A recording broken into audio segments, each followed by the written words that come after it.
स्वागत। देश विदेश में बैठे सारे दर्शकों का बहुत बहुत स्वागत करते हैं उन्होंने अपने प्रोग्राम गल्लां ते गीत दे विच। मैं अमिगा।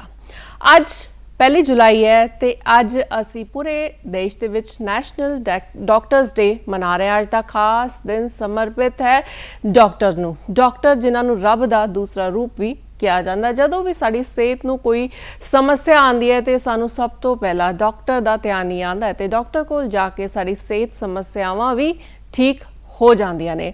देश दे विच जदों कोई आपदा भी आंदी है उस वेले भी साडे फ्रंट लाइन वर्कर साडे डॉक्टर सब तो पहला अगे आके अपनी जान की परवाह ना करते हुए मरीज़ां की सेवा करते हैं ते उन्हां नूं ठीक भी करते हैं। तो ये गल असी कोविड के दौरान बखूबी देखी किस तरह साढ़े फ्रंट लाइन वर्कर्स ने डॉक्टर्स ने अगे आके इस मुश्किल की घड़ी दे विच लोकां दी मदद की, उन्होंने ठीक राह दसी, उन्होंने बिल्कुल ठीक किया, उन्होंने हौसला भी वधाया ते उन्हों दी सेहत भी ठीक की। तो खास तौर पर अज इन्नियां गल्लां कर रहे हैं क्योंकि शुरुआत दे विच भी मैं दस्सिया कि अज 1 जुलाई है तो अज असी नैशनल डॉक्टर्स डे मना रहे हैं। तो इसी खास विषय ते अज प्रोग्राम गल्लां ते गीत दे विच गलबात होएगी। तो गलबात करन लई स्टूडियो दे विच बैठे हुए ने बहुत बहुत स्वागत करते हैं डॉक्टर राजीव अरोड़ा जी का, डायरैक्टर प्रिंसीपल पिम्स जलंधर। बहुत बहुत तुहाडा स्टूडियो दे विच स्वागत करते हैं। तो अज नैशनल डॉक्टर्स डे के मौके बहुत बहुत तुहानूं मुबारकबाद दिंदे हां। Thank you madam. Good morning to everybody. आज मैनू खुशी है कि 1 जुलाई नूं डॉक्टर्स डे ते तुसी मैनू इनवाइट किया है। मैं सारे doctors, budding doctor students, medical staff नूं डॉक्टर्स डे की वधाई देना।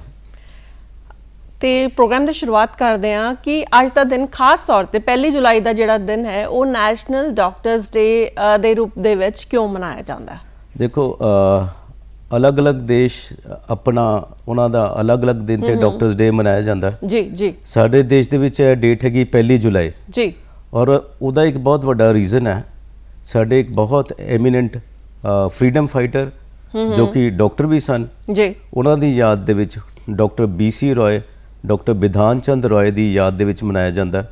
अज उन्हों का जन्मदिन सीगा ते अज ही उन्हों की डैथ एनिवर्सरी है। तो उन्हों की काफ़ी कंट्रीब्यूशन हैगी है टूवर्ड्स हैल्थ केयर। उन्होंने एस्टैबलिश किए TB के हस्पताल, कैंसर के हस्पताल 1948 तो लैके 62 तक वो चीफ मिनिस्टर भी रहे वेस्ट बंगाल दे। ते लास्ट डे तक वो अपने पेशेंट भी देखते रहे। उन्होंने सोचा कि जेडे मेरे मरीज़ है मेरी पहली ड्यूटी टूवर्ड्स माई पेशेंट हैगी है जी। तो उन्होंने काफ़ी कंट्रीब्यूशन हैगी है। उन्होंने याद दे विच उन्होंने असी उन्होंने याद ताज़ा करते हैं अज डॉक्टर्स डे वाले दिन। और वो साडे रोल मॉडल है सारे डॉक्टर्स के लिए। बिल्कुल ठीक तुसीं कहा कि और साडे रोल मॉडल ने ते उन्हां दी याद दे विच उन्हां नूं श्रद्धांजलि देण लई खास तौर ते अज दा दिन जिहड़ा है वो डॉक्टर्स नूं जिहड़ा समर्पित वो कीता गया। उन्हां दी याद दे विच डॉक्टर BC रॉय अवार्ड एक समर्पित हैगा। डॉक्टर BC रॉय नूं सरकार ने भारत रत्न नाल भी नवाजिया। जी जी। ते वो साडे सारे डॉक्टर्स दे जिद्दां मैं कहा एक रोल मॉडल हैगे। हाँ जी। तो जे नैशनल डॉक्टर्स डे की असीं जिस तरह गल कर रहे हैं तो जदों भी इस तरह कोई खास दिन चुनिया जाता है, खास दिन मनाया जाता है, एक थीम जिहड़ी है वो जिहड़ी सारिआं नूं दित्ती जाती है उस थीम ते काम किया जाता है। तो जे नैशनल डॉक्टर्स डे की इस साल की थीम की गल करिए तो की थीम है? It is family doctors on the front line. जी तुसीं देखिया कोरोना काल दे विच भी बिल्कुल बिल्कुल जिहड़े साडे प्राइमरी डॉक्टर्स हैगे, जिहड़े साडे MBBS डॉक्टर्स है वो फ्रंट लाइन ते सिगे इन फाइटिंग दिस एपीडेमिक।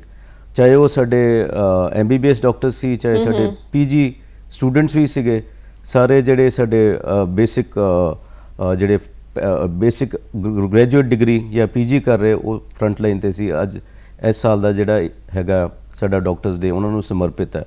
उन्हों दी कंट्रीब्यूशन नूं जदों बहुत मुश्किल सीगा कोरोना नूं फेस करना, वो टाइम जदों वैक्सीनेशन भी डॉक्टर्स दी और मैडिकल स्टाफ दी नहीं हुई सी तो उस टाइम तो उन्होंने फेस किया। अज असी कंट्रीब्यूशन उन्हों दी जिहड़ी हैगी उन्हों नूं थैंक करन लई अज असी ਬਿਲਕੁਲ, ਬਿਲਕੁਲ। ਹਾਂਜੀ ਇਸ ਦਿਨ ਨੂੰ ਮਨਾ ਰਹੇ ਹਾਂ। ਮਨਾ ਰਹੇ ਬਿਲਕੁਲ ਠੀਕ ਗੱਲ ਹੈ ਕਿ ਖਾਸ ਤੌਰ ਤੇ ਉਹਨਾਂ ਦੀ ਕੰਟਰੀਬਿਊਸ਼ਨ ਨੂੰ ਸਮਰਪਿਤ ਹੈ ਅੱਜ ਦਾ ਦਿਨ। ਤੇ ਹੋਰ ਅੱਜ ਦੇ ਦਿਨ ਨੂੰ ਕਿਸ ਤਰ੍ਹਾਂ ਮਨਾਇਆ ਜਾਂਦਾ ਹੈ ਥਾਂ ਥਾਂ ਤੇ, ਮਤਲਬ ਕਿ ਕੁਝ ਮਿਥਿਆ ਜਾਂਦਾ ਹੈ ਕਿ ਖਾਸ ਅੱਜ ਦੇ ਦਿਨ ਨੈਸ਼ਨਲ ਡਾਕਟਰਸ ਡੇ ਦੇ ਦਿਨ ਜਿਹੜਾ ਹੈ ਉਹ ਕੀਤਾ ਜਾਣਾ ਚਾਹੀਦਾ ਹਾਂਜੀ, ਹੈ। ਅੱਜ ਅਸੀਂ ਉਹਨਾਂ ਦੀ ਕੰਟਰੀਬਿਊਸ਼ਨਸ, ਸਾਡੇ ਡਾਕਟਰਸ ਦੀ, ਸਾਡੇ ਪੀਜੀ ਸਟੂਡੈਂਟਸ ਦੀ, ਸਾਡੇ ਜੀ ਜੀ ਮੈਡੀਕਲ ਸਟੂਡੈਂਟਸ ਦੀ, ਇਵਨ ਮੈਡੀਕਲ ਸਟੂਡੈਂਟਸ ਇੰਟਰਨਸ ਨੇ ਕਾਫੀ ਪਾਰਟ ਲਿਆ ਇਨ ਫਾਈਟਿੰਗ ਦਿਸ ਐਪੀਡੈਮਿਕ, ਜੀ ਕੰਟੈਕਟ ਟ੍ਰੇਸਿੰਗ, ਤੇ ਉਹਨਾਂ ਦੀ ਕੰਟਰੀਬਿਊਸ਼ਨ ਨੂੰ ਅੱਜ ਅਸੀਂ ਹਾਈਲਾਈਟ ਕਰਨ ਦੀ ਕੋਸ਼ਿਸ਼ ਕਰਾਂਗੇ। ਔਰ ਅਸੀਂ ਸਕੂਲਸ ਦੇ ਵਿੱਚ ਐਗਜ਼ੀਬਿਸ਼ਨ ਹੋਲਡ ਕਰ ਰਹੇ ਹਾਂ regarding the contribution of doctors and motivating the future generation to adopt to go for this profession. ਜੀ ਜੀ ਤੇ ਫਿਰ ਇੱਕ ਸਰਕਾਰ ਨੇ ਇਹ ਵੀ ਸਾਨੂੰ ਸੁਜੈਸਟ ਕੀਤਾ ਸੈਲਫੀ ਵਿਦ ਅ ਡਾਕਟਰ। ਜੀ So we will try to contribute to highlight all the positive effects, positive contributions of our doctors and medical staff today. ਹਾਂਜੀ ਜੀ ਜੀ ਤੇ ਡਾਕਟਰ ਸਾਹਿਬ ਤੁਹਾਡੇ ਰਾਹੀਂ ਇਹ ਜ਼ਰੂਰ ਅਸੀਂ ਜਾਣਨਾ ਚਾਹੁੰਦੇ ਹਾਂ ਕਿ ਇੱਕ ਡਾਕਟਰ ਦੀ ਕੀ ਡਿਊਟੀਆਂ ਜਿਹੜੀਆਂ ਉਹ ਹੁੰਦੀਆਂ ਨੇ। ਅਸੀਂ ਇੰਡੀਆ ਦੇ ਵਿੱਚ ਅਸੀਂ ਕਹਿੰਦੇ ਆ ਇੰਡੀਅਨ ਮੈਡੀਕਲ ਗ੍ਰੈਜੂਏਟ, ਉਹਦੀਆਂ ਕੁਝ ਡਿਊਟੀਆਂ ਡਿਫਾਈਨਡ ਹੈ। ਪਹਿਲੀ ਜਿਹੜੀ ਸਭ ਤੋਂ ਇੰਪੋਰਟੈਂਟ ਡਿਊਟੀ ਹੈ ਉਹ ਹੈ ਕਲੀਨੀਸ਼ੀਅਨ ਦੀ, ਕਿ ਉਹਨੇ ਇੱਕ ਮਰੀਜ਼ ਦਾ ਇਲਾਜ ਕਰਨਾ। ਬਟ ਇਲਾਜ ਹੀ ਨਹੀਂ ਕਰਨਾ, ਉਸ ਤੋਂ ਪਿੱਛੇ ਜਾ ਕੇ ਪਹਿਲੇ ਉਹਨੂੰ ਪ੍ਰੀਵੈਂਸ਼ਨ ਲਈ ਗਾਈਡ ਕਰਨਾ। ਤੁਸੀਂ ਜਾਣਦੇ ਹੋ ਬਹੁਤ ਸਾਰੀ ਡਿਜ਼ੀਜ਼, ਜਿਹੜੀ ਡਾਇਬਟੀਜ਼ ਹੈ, ਹਾਈਪਰਟੈਂਸ਼ਨ ਹੈ, ਲਾਈਫ ਸਟਾਈਲ ਕੰਟਰੀਬਿਊਟ ਕਰਦਾ ਜੀ ਟੂਵਰਡਸ ਦੋ ਡਿਜ਼ੀਜ਼।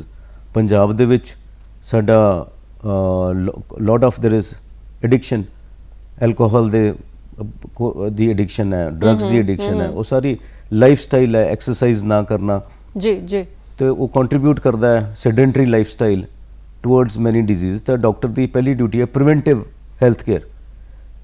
ਅਗਰ ਪ੍ਰੀਵੈਂਸ਼ਨ ਨਹੀਂ ਹੁੰਦੀ, ਨੈਕਸਟ ਸਟੈਪ ਹੈ ਕਿਊਰੇਟਿਵ ਹੈਲਥ ਕੇਅਰ। ਉਹਨੂੰ ਮਰੀਜ਼ ਨੂੰ ਕੋਈ ਮੈਡੀਸਿਨਸ ਦੇ ਨਾਲ, ਸਰਜਰੀ ਦੇ ਨਾਲ ਇਲਾਜ ਕਰਕੇ ਉਹਨੂੰ ਵਾਪਸ ਲੈ ਕੇ ਆਉਣਾ ਉਹਦੀ ਨੋਰਮਲ ਹੈਲਥ ਦੇ ਉੱਤੇ।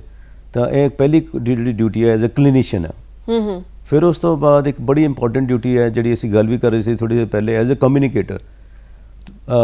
ਡਾਕਟਰ ਨੂੰ ਕਮਿਊਨੀਕੇਟ ਕਰਨਾ ਪੇਸ਼ੈਂਟ ਦੇ ਨਾਲ, ਪੇਸ਼ੈਂਟ ਦੇ ਰਿਸ਼ਤੇਦਾਰਾਂ ਦੇ ਨਾਲ, ਆਪਣੀ ਟੀਮ ਦੇ ਨਾਲ ਕਮਿਊਨੀਕੇਟ ਕਰਨਾ, ਔਰ ਆਪਣੇ ਜਿਹੜੇ ਸਟੂਡੈਂਟਸ ਆ ਉਹਨਾਂ ਨਾਲ ਕਮਿਊਨੀਕੇਟ ਕਰਨਾ, ਮਰੀਜ਼ ਦੇ ਰਿਸ਼ਤੇਦਾਰਾਂ ਨਾਲ ਕਮਿਊਨੀਕੇਟ ਕਰਨਾ, ਔਰ ਆਪਣੇ ਕਲੀਗਸ ਨਾਲ ਕਮਿਊਨੀਕੇਟ ਕਰਨਾ। ਜੀ ਬੜਾ ਇੰਪੋਰਟੈਂਟ ਹੈ ਕਿ doctor should be a very good communicator. ਜੀ ਹਾਂਜੀ, ਤੇ ਇਹ ਸਾਰੀ ਡਿਊਟੀਆਂ ਜਿਹੜੀਆਂ ਹੈ ਉਹ ਡਾਕਟਰਸ ਦੀ ਹੁੰਦੀਆਂ। ਉਸ ਤੋਂ ਬਾਅਦ ਹੈਗੀ ਹੈ as a good professional. Professional ਹੀ ਹੈਜ਼ ਟੂ ਗੇਨ, ਚੰਗੀ ਉਹਨੂੰ ਨੌਲੇਜ ਹੋਣੀ ਚਾਹੀਦੀ ਹੈ, ਜੀ ਬਿਲਕੁਲ, ਉਹਦੇ ਕੋਲ ਸਕਿੱਲਸ ਹੋਣੇ ਚਾਹੀਦੇ ਹੈ, ਤੇ ਉਹ ਕੰਪੀਟੈਂਟ ਹੋਣਾ ਚਾਹੀਦਾ to treat the patient, to deliver the health care as a good professional. ਫਿਰ ਡਾਕਟਰ ਨੂੰ ਇੱਕ ਲੀਡਰ ਦਾ ਵੀ ਰੋਲ ਹੈ। ਲੀਡਰ ਆਫ ਜਿਹੜੀ ਉਹਦੀ ਹੈਲਥ ਕੇਅਰ ਦੀ ਟੀਮ ਹੈ ਉਹਦਾ ਲੀਡਰ ਹੈ। ਫਿਰ leader towards his students in our context in a medical college. ਔਰ ਉਸ ਤੋਂ ਬਾਅਦ ਲਾਈਫ ਲੌਂਗ ਲਰਨਰ, ਮੈਂ ਸੋਚਦਾ ਬੜਾ ਇੰਪੋਰਟੈਂਟ ਹੈ ਸਾਡੇ ਲਈ। ਤੁਸੀਂ ਕਿਸੇ ਵੀ ਏਜ 'ਚ ਹੋ, ਸਾਡੇ ਰੋਲ ਮਾਡਲ ਹੈਗੇ ਹੈ doctor BC Roy. He was reading and learning till he left for his heavenly abode at the age of 80. So learning never stops. Doctor ਨੂੰ ਹਮੇਸ਼ਾ ਸਿੱਖਦੇ ਰਹਿਣਾ ਪੈਂਦਾ, ਜੀ ਬਹੁਤ ਜ਼ਰੂਰੀ ਹੈ, ਬਹੁਤ ਜ਼ਰੂਰੀ ਹੈ ਸਿੱਖਦੇ ਰਹਿਣਾ। ਬਿਲਕੁਲ ਤੁਸੀਂ ਠੀਕ ਕਿਹਾ। ਤੇ ਡਾਕਟਰਸ ਦੀ ਕੀ ਡਿਊਟੀਜ਼ ਹੈ ਜਾਂ ਹੋਣੀ ਚਾਹੀਦੀਆਂ ਹੈ ਤੁਹਾਡੇ ਤੋਂ ਅਸੀਂ ਜਾਣਿਆ, ਤੇ ਮਰੀਜ਼ ਤੋਂ ਕੀ ਐਕਸਪੈਕਟੇਸ਼ਨਸ ਹੁੰਦੀਆਂ ਨੇ ਕਿ ਕਿਸ ਤਰ੍ਹਾਂ? ਜੀ ਜੀ ਮੇਰਾ ਪਰਸਨਲ ਐਕਸਪੀਰੀਅੰਸ ਹੈ Punjab institute of medical sciences. ਤੁਸੀਂ ਦੇਖਦੇ ਹੋ 1200-1500 ਸਾਡੇ ਕੋਲ OPD ਹੈ। ਸਾਡੇ 750 ਬੈੱਡ IPD ਦੇ ਹੈਗੇ ਆ। ਜੀ ਜੀ ਤੇ ਸਾਡੀ ਪੇਸ਼ੈਂਟਸ ਨਾਲ ਕਾਫੀ ਇੰਟਰੈਕਸ਼ਨ ਹੈ, ਤੇ ਬਾਏ ਐਂਡ ਲਾਰਜ ਇੱਕ ਪੋਜ਼ਿਟਿਵ ਤਰੀਕੇ ਨਾਲ ਚੱਲਦਾ ਸਿਸਟਮ। ਕਈ ਵਾਰੀ ਪੇਸ਼ੈਂਟ ਐਜ਼ਿਊਮ ਕਰਦਾ ਹੈ ਕਿ ਅਗਰ ਮੈਂ ਹਸਪੀਟਲ ਲੈ ਕੇ ਆ ਗਿਆ ਤਾਂ ਮਰੀਜ਼ ਬਚ ਜਾਏਗਾ। ਉਹਨਾਂ ਦੀ ਸਫਲ ਵੀ ਹੁੰਦੀ ਹੈ ਉਹਨਾਂ ਦੀ ਐਕਸਪੈਕਟੇਸ਼ਨ, ਪਰ doctor can try to save a life, but sometimes they fail, and there are good reasons due to age or some other reasons. So ਕਈ ਵਾਰੀ ਇੱਦਾਂ ਹੁੰਦਾ ਜਦੋਂ ਡਾਕਟਰ ਪੇਸ਼ੈਂਟ ਦਾ ਰਿਲੇਸ਼ਨ ਵਿਗੜ ਜਾਂਦਾ ਹੈ, ਬਟ ਬਾਏ ਐਂਡ ਲਾਰਜ ਅਗਰ ਤੁਸੀਂ ਦੇਖੋ ਬਹੁਤ ਥੋੜਾ ਇੰਸਟੈਂਸ ਹੈ। ਹੁਣ ਇੱਕ ਮੀਡੀਆ ਦਾ ਵੀ ਰੋਲ ਹੈ ਵੀ ਪੋਜ਼ਿਟਿਵ ਨੂੰ ਤੁਸੀਂ ਹਾਈਲਾਈਟ ਕਰੋ, ਜਿਹੜਾ ਪੋਜ਼ਿਟਿਵ ਕੰਮ ਹੋ ਰਿਹਾ which is more than 99%, and negative ਜਿਹੜੇ ਹੈਗੇ ਬੜੇ ਥੋੜੇ ਜਿਹੇ। ਔਰ ਮੈਂ ਸੋਚਦਾ ਜਿਹੜੇ ਡਾਕਟਰ ਅਸੀਂ ਹੁਣ ਜਿਹੜੀ ਪ੍ਰੈਜ਼ੈਂਟ ਸਾਡਾ ਸਿਲੇਬਸ ਚੇਂਜ ਹੋਇਆ 2019 ਦੇ ਵਿੱਚ, ਜਿਹਦੇ ਵਿੱਚ ਇੱਕ ਬੜਾ ਵੱਡਾ ਚੇਂਜ ਕੀਤਾ ਗਿਆ ਜਿਹਨੂੰ ਕਹਿੰਦੇ ਆ ਐਟੀਟਿਊਡ ਐਂਡ ਕਮਿਊਨੀਕੇਸ਼ਨ ਸਕਿੱਲਸ। ਪਹਿਲੇ ਇੱਕ ਜੂਨੀਅਰ ਡਾਕਟਰ ਜਿਹੜਾ ਸੀਗਾ ਉਹ ਸਿੱਖਦਾ ਸੀਗਾ ਸੀਨੀਅਰ ਡਾਕਟਰ ਕੋਲੋਂ, ਜੋ ਸੀਨੀਅਰ ਡਾਕਟਰ ਦਾ ਬਿਹੇਵੀਅਰ ਠੀਕ ਨਹੀਂ ਹੈ ਤਾਂ ਜੂਨੀਅਰ ਵੀ ਉਹ ਅਡਾਪਟ ਕਰ ਲੈਂਦਾ ਸੀਗਾ ਜੀ ਜੀ। ਪਰ ਹੁਣ ਡੇ 1 ਤੋਂ ਅਸੀਂ ਜਦੋਂ ਸਟੂਡੈਂਟ ਸਾਡੇ ਕੋਲ ਆਉਂਦਾ ਸੀ ਉਹਨੂੰ ਕਹਿੰਦੇ ਫਾਊਂਡੇਸ਼ਨ ਕੋਰਸ ਅਸੀਂ ਸਟਾਰਟ ਕਰਦੇ ਹਾਂ with attitude and communication skills, ਜਿਹੜੇ ਸਾਡੇ ਸਿਲੇਬਸ 'ਚ ਪਹਿਲੇ ਨਹੀਂ ਸੀਗੀਆਂ, 2019 ਤੋਂ ਆਈਆਂ। ਤੇ ਅਸੀਂ ਟ੍ਰੇਨ ਕਰ ਰਹੇ ਹਾਂ the young doctor how to behave with the patient, how to communicate with the patient, how to behave with the patients attendants, ਕਿੱਦਾਂ ਬਿਹੇਵ ਕਰਨਾ ਆਪਣੇ ਕਲੀਗਸ ਦੇ ਨਾਲ ਤੇ ਕਿਸ ਤਰ੍ਹਾਂ ਬਿਹੇਵ ਕਰਨਾ ਆਪਣੇ ਸੀਨੀਅਰ ਦੇ ਨਾਲ।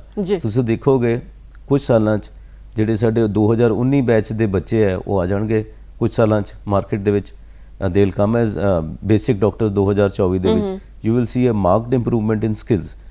ਅਸੀਂ ਉਹਨਾਂ ਨੂੰ ਟੀਚਿੰਗ ਹੀ ਨਹੀਂ ਕਰ ਰਹੇ ਸਿਰਫ, ਅਸੀਂ ਉਹਨਾਂ ਦਾ ਜਿਹੜੀ ਅਸੀਂ ਟੀਚਿੰਗ ਇੰਪਾਰਟ ਕਰ ਰਹੇ ਹਾਂ ਅਸੀਂ ਉਹਨੂੰ ਅਸੈਸ ਵੀ ਕਰ ਰਹੇ ਹਾਂ।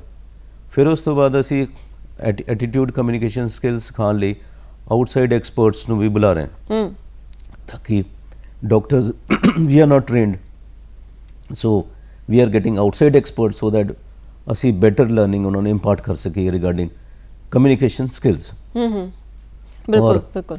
ਜਦੋਂ ਤੁਸੀਂ ਦੇਖਿਆ ਹੋਗਾ ਕੁਝ ਡਾਕਟਰਸ ਦੀ OPD ਭਰੀ ਰਹਿੰਦੀ ਹੈ, ਕੁਝ ਵੱਲ ਨਹੀਂ ਜਾਣਾ ਚਾਹੁੰਦੇ ਪੇਸ਼ੈਂਟ। ਅਗਰ ਤੁਸੀਂ ਦੇਖੋਗੇ ਉਸ ਡਾਕਟਰ ਦਾ ਸਿਟੀ 'ਚ ਵੀ ਦੇਖੋ, ਜਲੰਧਰ ਸਿਟੀ 'ਚ ਅਸੀਂ ਹੈਗੇ ਹਾਂ, ਸਕਸੈਸ ਦਾ ਇੱਕ ਬਹੁਤ ਵੱਡਾ ਰਾਜ ਹੈ how they interact with the patients. ਇਹ ਕੋਈ ਜ਼ਰੂਰੀ ਨਹੀਂ ਹੈ ਬਈ ਕੋਈ ਨੈਚੁਰਲੀ ਤੁਸੀਂ ਕਈ ਲੋਕਾਂ ਨੂੰ ਨੈਚੁਰਲੀ ਇਹ ਸਕਿੱਲਸ ਆਉਂਦੀਆਂ, ਬਟ ਇਟ ਇਜ਼ ਪੋਸੀਬਲ ਕਿ ਤੁਸੀਂ ਇਹਨੂੰ ਲਰਨ ਵੀ ਕਰ ਸਕਦੇ ਹੋ। ਤੇ ਅਸੀਂ ਕੋਸ਼ਿਸ਼ ਕਰ ਰਹੇ ਹਾਂ ਵੀ ਅਸੀਂ ਆਪਣੀ ਜਿਹੜੀ ਕਮਿਊਨੀਕੇਸ਼ਨ ਡਾਕਟਰਸ ਦੀ ਸਕਿੱਲ ਹੈ, ਬਿਹੇਵੀਅਰ ਵਿਦ ਦੀ ਪੇਸ਼ੈਂਟਸ ਹੈ, ਉਹ ਅਸੀਂ ਇੰਪਰੂਵ ਕਰ ਸਕੀਏ। ਕਈ ਵਾਰੀ ਡਾਕਟਰਸ ਦੀ ਮਜਬੂਰੀ ਹੁੰਦੀ ਹੈ, ਤੁਸੀਂ ਦੇਖਦੇ ਹੋ OPD ਦੇ ਵਿੱਚ ਕਾਫੀ ਜ਼ਿਆਦਾ ਪੇਸ਼ੈਂਟ ਹੁੰਦੇ ਆ ਤੇ ਪੇਸ਼ੈਂਟ ਵੀ ਕਈ ਵਾਰੀ ਅਗਰੈਸਿਵ ਹੋ ਜਾਂਦੇ ਆ। ਤੇ ਸਾਡੀ ਕੋਸ਼ਿਸ਼ ਹੈ ਵੀ ਅਸੀਂ ਆਪਣੇ ਡਾਕਟਰਸ ਦੀ ਕਮਿਊਨੀਕੇਸ਼ਨ ਸਕਿੱਲਸ ਇੰਪਰੂਵ ਹੋਈਏ ਤਾਂ ਕਿ ਇੱਦਾਂ ਦੀ ਸਿਚੁਏਸ਼ਨ ਨਾ ਦੇਖਣੀ ਪਵੇ। ਜੀ ਜੀ ਬਿਲਕੁਲ ਤੁਸੀਂ ਠੀਕ ਕਿਹਾ। ਤੇ ਡਾਕਟਰਸ ਦੀ ਕੀ ਡਿਊਟੀਜ਼ ਨੇ ਵੀ ਤੁਹਾਡੇ ਤੋਂ ਜਾਣਿਆ ਤੇ ਮਰੀਜ਼ ਦੇ ਕੀ ਕਰਨਾ ਚਾਹੀਦਾ, ਮਰੀਜ਼ ਨੂੰ ਕਿੱਦਾਂ ਕੋਆਪਰੇਟ ਕਰਨਾ ਚਾਹੀਦਾ, ਇਹ ਕੀ ਡਿਊਟੀਜ਼ ਨੇ ਵੀ ਤੁਸੀਂ ਦੱਸਿਆ। ਤੇ ਡਾਕਟਰ ਤੇ ਮਰੀਜ਼ ਦੀ ਜੇ ਆਪਸੀ ਰਿਲੇਸ਼ਨ ਦੀ ਗੱਲ ਕਰੀਏ ਤੇ ਉਹ ਕੈਸਾ ਹੋਣਾ ਚਾਹੀਦਾ ਤਾਂ ਕਿ ਮਰੀਜ਼ ਦੀ ਇੰਪਰੂਵਮੈਂਟ ਜਿਹੜੀ ਹੈ ਉਹ ਜਲਦੀ ਹੋਏ, ਜਲਦੀ ਠੀਕ ਹੋ ਜਾਏ। ਮੈਂ ਪਹਿਲੇ ਵੀ ਕਿਹਾ ਵੀ ਇੱਕ ਥੋੜਾ ਜਿਹਾ ਨੈਗੇਟਿਵ ਹਾਈਲਾਈਟ ਹੋ ਜਾਂਦਾ ਬਹੁਤ ਜ਼ਿਆਦਾ, ਬਟ ਜਿਹੜਾ ਪੋਜ਼ਿਟਿਵ ਰਿਲੇਸ਼ਨ ਹੈ ਬਿਟਵੀਨ ਡਾਕਟਰ ਐਂਡ ਪੇਸ਼ੈਂਟ ਉਹ ਨਹੀਂ ਹੁੰਦਾ ਹਾਈਲਾਈਟ। ਮੈਂ ਸੋਚਦਾ ਬਾਈ ਐਂਡ ਲਾਰਜ ਸਾਡਾ ਡਾਕਟਰਸ ਤੇ ਪੇਸ਼ੈਂਟਸ ਦਾ ਰਿਲੇਸ਼ਨ ਕਾਫੀ ਅੱਛਾ ਹੈ। ਤੇ ਕੁਝ ਇੰਸਟੈਂਸਸ ਕਿਸੇ ਵੀ ਪ੍ਰੋਫੈਸ਼ਨ 'ਚ ਕਿਸੇ ਵੀ ਫੀਲਡ ਦੇ ਵਿੱਚ ਹੋ ਜਾਂਦੇ ਇੱਦਾਂ ਦੇ, but I think by and large ਜੋ ਮੇਰਾ ਐਕਸਪੀਰੀਅੰਸ ਰਿਹਾ, ਐਕਸੈਪਸ਼ਨਸ ਤਾਂ ਹੋ ਜਾਂਦੀਆਂ ਬਟ ਸਟਿਲ ਅਸੀਂ ਪੇਸ਼ੈਂਟਸ ਕੋ ਐਕਸਪੈਕਟ ਕਰਦੇ ਹਾਂ ਵੀ ਉਹ ਵੀ ਆਪਣਾ ਜਿੱਦਾਂ ਅਸੀਂ ਡਾਕਟਰਸ ਨੂੰ ਸਿਖਾ ਰਹੇ ਹਾਂ, ਤੁਹਾਡੇ ਮੀਡੀਅਮ ਦੇ ਰਾਹੀਂ ਮੈਂ ਮੈਸੇਜ ਦੇਣਾ ਚਾਹੂੰਗਾ ਜਿਹੜੇ ਸਾਡੇ ਵੁੱਡ ਬੀ ਪੇਸ਼ੈਂਟਸ ਜਾਂ ਸਿਟੀਜ਼ਨਸ ਨੂੰ ਕਿ ਤੁਸੀਂ ਵੀ ਥੋੜ੍ਹਾ ਜਿਹਾ ਹੌਸਲਾ ਪੇਸ਼ੈਂਸ ਰੱਖੋ।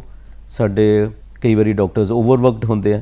ਬਿਲਕੁਲ ਠੀਕ ਹੈ। ਹਾਂਜੀ, ਔਰ ਸਬਰ ਰੱਖਣਾ, ਔਰ ਡਾਕਟਰਸ ਨੂੰ ਮੈਂ ਕਹਿੰਦਾ ਸਬਰ, ਬਰਦਾਸ਼ਤ ਔਰ ਨਜ਼ਰਅੰਦਾਜ਼ ਕਰਨਾ। ਕਈ ਵਾਰੀ ਸਿਚੁਏਸ਼ਨ ਸਾਨੂੰ ਵੀ ਦੇਖਣਾ ਪੈਂਦਾ ਹੈ, ਸਬਰ ਰੱਖਣਾ ਪੈਂਦਾ, ਬਰਦਾਸ਼ਤ ਕਰਨੀਆਂ ਪੈਂਦੀਆਂ ਬਹੁਤ ਸਾਰੀਆਂ ਚੀਜ਼ਾਂ ਤੇ ਬਹੁਤ ਸਾਰੀਆਂ ਨਜ਼ਰਅੰਦਾਜ਼ ਕਰਨੀਆਂ ਪੈਂਦੀਆਂ। ਹਾਂਜੀ ਜੀ, ਜੇ ਡਾਕਟਰਸ ਦੀ ਜਿਸ ਅਸੀਂ ਗੱਲ ਕਰੀਏ, ਮਰੀਜ਼ ਭਾਵੇਂ ਕੋਈ ਵੀ ਹੋਏ, ਕੋਈ ਵੀ ਸਮੱਸਿਆ ਉਹ ਲੈ ਕੇ ਤੁਹਾਡੇ ਕੋਲ ਆਏ, ਦਵਾਈ ਉਹਨੂੰ ਦੇਣਾ ਜਾਂ ਉਹਨੂੰ ਰეკਮੈਂਡ ਕਰਨਾ, ਕੋਈ ਵੀ ਟੈਸਟ ਜਾਂ ਉਹਨੂੰ ਉਹਦੇ ਹਿਸਾਬ ਨਾਲ ਟ੍ਰੀਟਮੈਂਟ ਕਰਨਾ ਇੱਕ ਵੱਖਰੀ ਗੱਲ ਹੈ। ਇੱਕ ਉਹਦੀ ਕਾਉਂਸਲਿੰਗ ਕਰਨਾ, ਉਹ ਪਾਰਟ ਕਿੰਨਾ ਕੁ ਜ਼ਰੂਰੀ ਹੋ ਜਾਂਦਾ ਉਹਦੀ ਰਿਕਵਰੀ ਲਈ? ਬਹੁਤ ਜ਼ਰੂਰੀ ਹੈ। ਸਿਰਫ ਉਹਦੇ 'ਚ ਜਿੱਦਾਂ ਸਰਕਾਰੀ ਸੈਟਅਪਸ ਦੇ ਵਿੱਚ ਪੇਸ਼ੈਂਟ ਡਾਕਟਰਸ ਦਾ ਨੰਬਰ ਰੀਜ਼ਨੇਬਲ ਹੁੰਦਾ ਹੈ ਪਰ ਪੇਸ਼ੈਂਟਸ ਦਾ ਨੰਬਰ ਜ਼ਿਆਦਾ ਹੁੰਦਾ ਹੈ। ਕਾਉਂਸਲਿੰਗ ਲਈ ਟਾਈਮ ਚਾਹੀਦਾ ਤੇ ਉਹ ਜਿੱਥੇ ਜਿਸ ਸੈਟਿੰਗ ਦੇ ਵਿੱਚ ਅਗਰ ਕੋਈ OPD 'ਚ 30 ਦੇ ਕਰੀਬ ਪੇਸ਼ੈਂਟ ਦੇਖ ਰਿਹਾ, ਚਲੋ ਉਹਦੇ ਕੋਲ ਥੋੜ੍ਹਾ ਜਿਹਾ ਟਾਈਮ ਡਿਵੋਟ ਕਰ ਸਕਦੇ ਆ। ਜਿਸ OPD 'ਚ ਸੈਂਕੜੋਂ ਪੇਸ਼ੈਂਟ ਆ ਰਹੇ ਆ ਉਹਦੇ ਵਿੱਚ ਕਈ ਵਾਰੀ ਬਹੁਤ ਜ਼ਰੂਰੀ ਹੈ ਕਾਉਂਸਲਿੰਗ ਕਰਨਾ। ਔਰ ਸਾਡੇ ਮੈਡੀਕਲ ਕਾਲਜ ਤੁਸੀਂ ਆਓਗੇ ਤਾਂ ਦੇਖੋਗੇ ਕਿ ਕਾਉਂਸਲਿੰਗ ਦਾ ਬੜਾ ਇੰਪੋਰਟੈਂਟ ਰੋਲ ਹੈ ਜੀ। ਤੇ ਈਵਨ ਅਸੀਂ ਹੈਵ ਪੇਸ਼ੈਂਟ ਵੈਲਫੇਅਰ ਆਫਿਸਰਸ ਹੈਗੇ ਆ, ਜੇ ਡਾਕਟਰਸ ਕੋਲੋਂ ਕਈ ਜਗ੍ਹਾ ਤੇ ਨਹੀਂ ਸਮਝਾਉਣ ਦੀ ਟਾਈਮ ਮਿਲਦਾ, patient welfare officer Punjab institute of medical sciences ਦੇ ਵਿੱਚ ਹੈਗੇ ਆ, ਫਿਰ ਉਸ ਤੋਂ ਬਾਅਦ ਸਾਈਕੋਲੋਜੀਕਲ ਕਾਉਂਸਲਿੰਗ ਲਈ ਸਾਡੇ ਕੋਲ ਅਲੱਗ ਕਾਉਂਸਲਰਸ ਹੈ। ਬਲੱਡ ਬੈਂਕ ਦੇ ਵਿੱਚ ਜਿਹੜੇ ਬਲੱਡ ਟ੍ਰਾਂਸਫਿਊਜ਼ਨ ਦੇਣ ਲਈ ਆਉਂਦੇ ਆ ਉਹਨਾਂ ਲਈ ਵੀ ਹੈਵ ਅ ਕਾਉਂਸਲਰ। ਫਿਰ ਡਾਈਟਰੀ ਐਡਵਾਈਸ ਲਈ ਕਾਉਂਸਲਰਸ ਹੈਗੇ। ਸੋ ਅਪਾਰਟ ਫਰਮ ਡਾਕਟਰਸ ਸਾਡਾ ਅਦਰ ਸਟਾਫ ਵੀ ਅਵੇਲੇਬਲ ਹੈ ਜਿਹੜਾ ਕਿ ਕਾਉਂਸਲਿੰਗ ਦੇ ਵਿੱਚ ਇਨਵੋਲਵਡ ਹੈ। ਜੀ ਜੀ ਬਿਲਕੁਲ ਠੀਕ ਹੈ। ਆਪਣੀ ਗੱਲਬਾਤ ਇਸ ਤਰ੍ਹਾਂ ਕਰਦੇ ਰਵਾਂਗੇ ਤੇ ਨੈਸ਼ਨਲ ਡਾਕਟਰਸ ਡੇ ਤੇ ਲਗਾਤਾਰ ਗੱਲਬਾਤ ਸਾਡੀ ਹੋ ਰਹੀ ਹੈ। ਇਹ ਗੀਤ ਸਾਡਾ ਬਿਲਕੁਲ ਤਿਆਰ ਹੈ, ਦੇਖਦੇ ਤੇ ਸੁਣਦੇ ਹਾਂ ਇਹ ਗੀਤ।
ਤੁਸੀਂ ਵੇਖ ਰਹੇ ਹੋ ਪ੍ਰੋਗਰਾਮ ਗੱਲਾਂ ਤੇ ਗੀਤ। ਇੱਕ ਵਾਰੀ ਫੇਰ ਸਾਰੇ ਦਰਸ਼ਕਾਂ ਦਾ ਬਹੁਤ-ਬਹੁਤ ਸਵਾਗਤ ਕਰਦੇ ਹਾਂ। ਅੱਜ 1 ਜੁਲਾਈ ਹੈ, ਨੈਸ਼ਨਲ ਡਾਕਟਰਸ ਡੇ ਅਸੀਂ ਮਨਾ ਰਹੇ ਹਾਂ।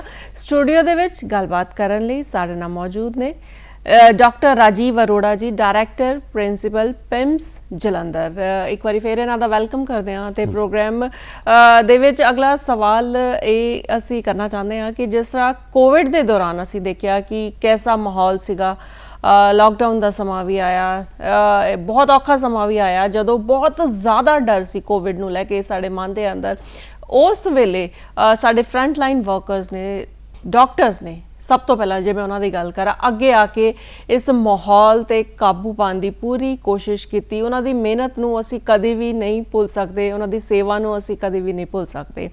ਕਿਸ ਤਰ੍ਹਾਂ ਦਾ ਰੋਲ ਰਿਹਾ ਡਾਕਟਰਸ ਦਾ, ਇਹ ਤੁਹਾਡੇ ਤੋਂ ਜਾਣਾਂਗੇ। ਪੰਜਾਬ ਦੇ ਡਾਕਟਰਸ ਤੇ ਪੈਰਾਮੈਡੀਕਲ ਸਟਾਫ ਦੀ ਬਹੁਤ ਵੱਡੀ ਕੰਟਰੀਬਿਊਸ਼ਨ ਹੈ। ਬਿਲਕੁਲ ਬਿਲਕੁਲ। ਪੰਜਾਬ ਨੇ ਸਿਰਫ ਪੰਜਾਬ ਦੇ ਮਰੀਜ਼ਾਂ ਨੂੰ ਹੀ ਨਹੀਂ ਬਟ ਜੰਮੂ ਕਸ਼ਮੀਰ, ਹਰਿਆਣਾ, ਈਵਨ ਦਿੱਲੀ ਤੱਕ ਦੇ ਪੇਸ਼ੈਂਟਸ ਨੂੰ ਦਾ ਇਲਾਜ ਕੀਤਾ। ਔਰ ਪੰਜਾਬ ਜਲੰਧਰ ਦੇ ਵਿੱਚ ਜੇ ਦੇਖੋ ਤੁਸੀਂ, Punjab institute of medical sciences ਜਿਹੜਾ ਸਾਡਾ ਮੈਡੀਕਲ ਕਾਲਜ ਹੈ, ਉਹਦੇ ਸਾਡੇ ਕੋਲੋਂ 150 ਤੋਂ ਉੱਪਰ ਪੇਸ਼ੈਂਟ ਵੀ ਐਡਮਿਟਡ ਦੀ ਫੈਸਿਲਿਟੀ ਸੀਗੀ। ਅਲੱਗ-ਅਲੱਗ ਕੈਟਾਗਰੀ ਦੇ ਪੇਸ਼ੈਂਟ ਸੀਗੇ, ਕੁਝ ਆਈਸੋਲੇਸ਼ਨ ਵਾਲੇ ਪੇਸ਼ੈਂਟ ਸੀਗੇ, ਕੁਝ ਨੂੰ ਹਾਈ ਫਲੋ ਵੈਂਟੀਲੇਸ਼ਨ ਦੀ ਜ਼ਰੂਰਤ ਸੀ, ਕੁਝ ਵੈਂਟੀਲੇਟਰ ਵਾਲੇ ਪੇਸ਼ੈਂਟ ਸੀ। ਤੇ ਇਨੀਸ਼ੀਅਲੀ ਸਾਨੂੰ ਕੁਝ ਆਈਡੀਆ ਨਹੀਂ ਸੀਗਾ ਕਿ ਇਹ ਡਿਜ਼ੀਜ਼ ਦੇ ਬਾਰੇ ਦੇ ਵਿੱਚ, ਕਿਉਂਕਿ ਇਹ ਨਵੀਂ ਇੱਕ ਵਾਇਰਸ ਕਿਹਾ ਜਾਂਦਾ ਬੈਟ ਤੋਂ ਮਿਊਟੇਟ ਹੋ ਕੇ ਆਇਆ ਤੇ ਬੜੀ ਸਾਰੀ ਐਕਸਪੈਰੀਮੈਂਟਲ ਥੈਰੇਪੀਜ਼ ਚੱਲ ਰਹੀਆਂ ਸੀਗੀਆਂ। ਕਿਹੜੀ ਸਕਸੈਸ ਹੋਏਗੀ ਉਹ ਆਈਡੀਆ ਨਹੀਂ ਸੀਗਾ। ਤਾਂ ਸਾਡੇ ਡਾਕਟਰ ਤੇ ਪੈਰਾਮੈਡੀਕਲ ਸਟਾਫ ਵੈਕਸੀਨੇਟਡ ਨਹੀਂ ਸੀਗੇ। ਉਹਨਾਂ ਕੋਲ ਉਸ ਗੱਲ ਦਾ ਦਿਲਾਸਾ ਵੀ ਨਹੀਂ ਸੀ ਮੇਰੀ ਵੈਕਸੀਨੇਸ਼ਨ ਹੋਈ ਹੈ ਤੇ ਮੈਂ ਪੇਸ਼ੈਂਟ ਨੂੰ ਅੰਦਰ ਦੇਖਣ ਜਾ ਸਕਦਾ। ਫਿਰ ਵੀ ਸਾਡੇ ਪੇਸ਼ੈਂਟਸ ਨੂੰ ਦੇਖਣ ਲਈ ਸਾਡੇ ਜਿਹੜੇ ਡਾਕਟਰਸ ਔਰ ਨਰਸਿਸ ਨੇ ਆਪਣੇ ਜ਼ਿੰਦਗੀ ਨੂੰ ਰਿਸਕ ਤੇ ਪਾ ਕੇ ਉਹ ਗਏ ਆ। ਤੇ ਮੈਂ ਯਾਦ ਕਰਨਾ ਚਾਹੂੰਗਾ ਸਾਡੇ ਡਾਕਟਰ ਮਾਹੀ ਸਾਡੇ ਸਰਜੀਕਲ ਕੰਸਲਟੈਂਟ ਸੀਗੇ। ਉਹਨਾਂ ਦੇ ਈਵਨ ਕਰੋਨਾ ਦੇ ਟਾਈਮ ਤੇ ਵੀ ਜਿਹੜੇ ਮਰੀਜ਼ ਸੀਗੇ ਉਹਨਾਂ ਦੀ ਇਨਫੈਕਟਡ ਮਰੀਜ਼ਾਂ ਦਾ ਵੀ ਇਲਾਜ ਕੀਤਾ ਤੇ ਉਹਨਾਂ ਨੂੰ ਆਪਣਾ ਜੀਵਨ ਦਾ ਵੀ ਸੈਕਰੀਫਾਈਸ ਦੇਣਾ ਪਿਆ ਇਸ ਮੁਹਿੰਮ ਦੇ ਵਿੱਚ। ਸਾਡੇ ਕਾਫੀ ਸਾਰੇ ਡਾਕਟਰਸ, ਨਰਸਿਸ, ਪੈਰਾਮੈਡੀਕਲ ਸਟਾਫ ਨੂੰ ਵੀ ਕਰੋਨਾ ਹੋਇਆ, ਬਟ ਰੱਬ ਦੀ ਕਿਰਪਾ ਨਾਲ ਸਾਰੇ ਸਰਵਾਈਵ ਕਰ ਗਏ ਐਕਸੈਪਟ ਆਵਰ ਡਾਕਟਰ ਮਾਹੀ। ਔਰ ਬੜੀ ਕੰਟਰੀਬਿਊਸ਼ਨ ਹੈ। ਜਲੰਧਰ ਦੇ ਕਾਫੀ ਡਾਕਟਰਸ ਹੈ, ਪੰਜਾਬ ਦੇ ਵਿੱਚ ਵੀ ਕਾਫੀ ਡਾਕਟਰਸ, ਨਰਸਿਸ, ਪੈਰਾਮੈਡੀਕਲ ਸਟਾਫ ਨੇ ਆਪਣਾ ਜੀਵਨ ਦਾਨ ਦਿੱਤਾ ਟੂ ਸੇਵ ਦ ਪੇਸ਼ੈਂਟਸ। ਜੀ ਬਿਲਕੁਲ ਤੁਸੀਂ ਠੀਕ ਆ। ਤੇ ਇਸ ਖਾਸ ਤੌਰ ਤੇ ਸਵਾਲ ਤੁਹਾਡੇ ਤੋਂ ਇਸ ਲਈ ਅਸੀਂ ਕਰ ਰਹੇ, ਤੁਸੀਂ ਗਰਾਊਂਡ ਲੈਵਲ ਤੇ ਉਸ ਵੇਲੇ ਸਾਰੀਆਂ ਚੀਜ਼ਾਂ ਨੂੰ ਦੇਖਿਆ ਕਿ ਜਦੋਂ ਕੋਵਿਡ ਦਾ ਮਾਹੌਲ ਸੀਗਾ, ਇੱਕ ਦੂਸਰੇ ਨੂੰ ਮਿਲਣ ਤੋਂ ਅਸੀਂ ਗੁਰੇਜ਼ ਕਰਦੇ ਸੀ, ਉਸ ਵੇਲੇ ਕਿਸ ਤਰ੍ਹਾਂ ਮਤਲਬ ਇਨਫੈਕਟਡ ਮਰੀਜ਼ਾਂ ਦੇ ਕੋਲ ਜਾ ਕੇ ਵੀ ਉਹਨਾਂ ਦੀ ਗੱਲਬਾਤ ਨੂੰ ਸੁਣਨਾ, ਉਹਨਾਂ ਦੀ ਕਾਉਂਸਲਿੰਗ ਕਰਨਾ, ਇਹ ਕਿੰਨਾ ਕੁ ਔਖਾ ਰਿਹਾ? ਦੇਖੋ ਪੀਪੀ ਕਿੱਟ ਦੇ ਵਿੱਚ ਰਹਿਣਾ ਪੂਰਾ ਦਿਨ ਕਾਫੀ ਮੁਸ਼ਕਿਲ ਕੰਮ ਹੈ। ਔਰ ਗਰਮੀ ਦਾ ਟਾਈਮ ਆ ਗਿਆ ਸੀਗਾ, ਮਾਰਚ ਦੇ ਵਿੱਚ ਸ਼ੁਰੂ ਹੋਏ ਅਸੀਂ, ਅਪ੍ਰੈਲ ਮਈ ਜੂਨ ਬਹੁਤ ਗਰਮੀ ਸੀਗੀ। ਫਿਰ ਉਸ ਤੋਂ ਬਾਅਦ ਸਾਨੂੰ ਇਹ ਵੀ ਡਰ ਸੀ ਵੀ ਅਸੀਂ ਏਸੀ ਪਲਾਂਟਸ ਚਲਾ ਸਕਦੇ ਕਿ ਨਹੀਂ ਚਲਾ ਸਕਦੇ, ਵਾਇਰਸ ਉਹਦੇ 'ਚ ਸਪਰੈਡ ਤਾਂ ਨਹੀਂ ਕਰਦਾ। ਤੇ ਕਾਫੀ ਮੁਸ਼ਕਿਲ ਹਾਲਾਤ ਸੀਗੇ for doctors and paramedical staff. Patient ਤਾਂ ਮੁਸ਼ਕਿਲ ਸੀਗੇ ਹੀ ਸੀਗੇ। ਔਰ ਸਰਕਾਰ ਦੀ ਮਦਦ ਦੇ ਨਾਲ ਜਲਦੀ ਅਸੀਂ ਜੋ ਵੀ ਸਾਨੂੰ ਇਕਵਿਪਮੈਂਟ ਚਾਹੀਦਾ ਸੀ ਸਾਨੂੰ ਮਿਲ ਗਿਆ। ਗਵਰਨਮੈਂਟ ਦੀ ਕਾਫੀ ਸਪੋਰਟ ਰਹੀ। ਔਰ ਫਿਰ ਉਸ ਤੋਂ ਬਾਅਦ ਆਕਸੀਜਨ ਦਾ ਅਸੀਂ ਇਨਫਰਾਸਟ੍ਰਕਚਰ ਬਿਲਡਅਪ ਕਰ ਲਿਆ ਕਾਫੀ ਜਲਦੀ।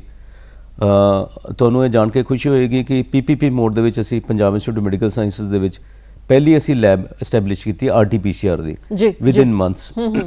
ਔਰ ਸਾਡੇ ਕੋਲ ਕਾਫੀ ਕੈਪੈਸਿਟੀ ਵੀ ਹੈ, ਹੁਣ ਵੀ ਹੈਗੀ ਆ ਟੈਸਟਿੰਗ ਦੀ।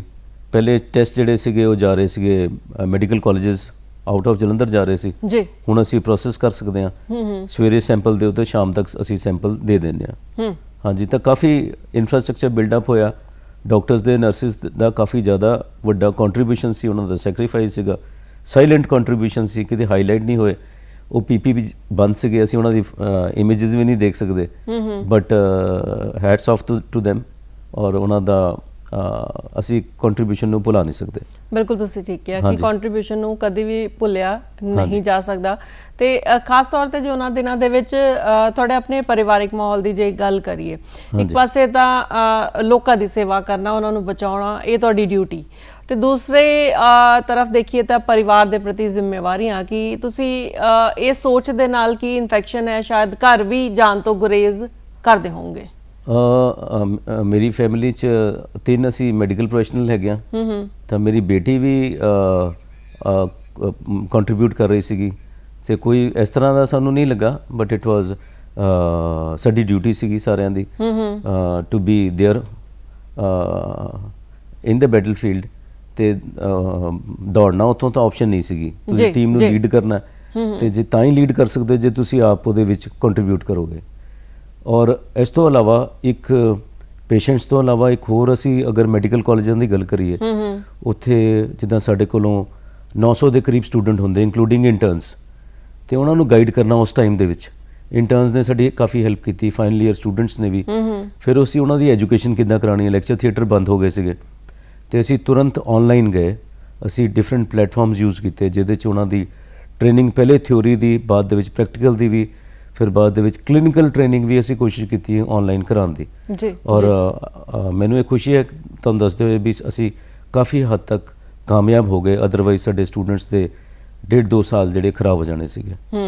ਚਾਹੇ ਤੁਸੀਂ ਰੀਅਲ ਟਾਈਮ ਉੱਦਾਂ ਦਾ ਐਕਸਪੀਰੀਅੰਸ ਨਹੀਂ ਦੇ ਪਾਉਂਦੇ, ਬਟ ਅਸੀਂ ਵੀ manage to give that some kind of experience to the students. ਜੀ ਅਸੀਂ ਉਹਨਾਂ ਦੀ ਥਿਊਰੀ ਪ੍ਰੈਕਟੀਕਲ ਸਾਰਾ ਕਰਾ ਲਿਆ, ਈਵਨ ਅਸੀਂ ਉਹਨਾਂ ਦਾ ਥਿਊਰੀ ਵਾਈਵਾ ਦੇ ਨਾਲ ਟੈਸਟ ਵਗੈਰਾ ਵੀ ਲਏ, ਸੈਮੀਨਾਰ ਵੀ ਕਰਾਏ।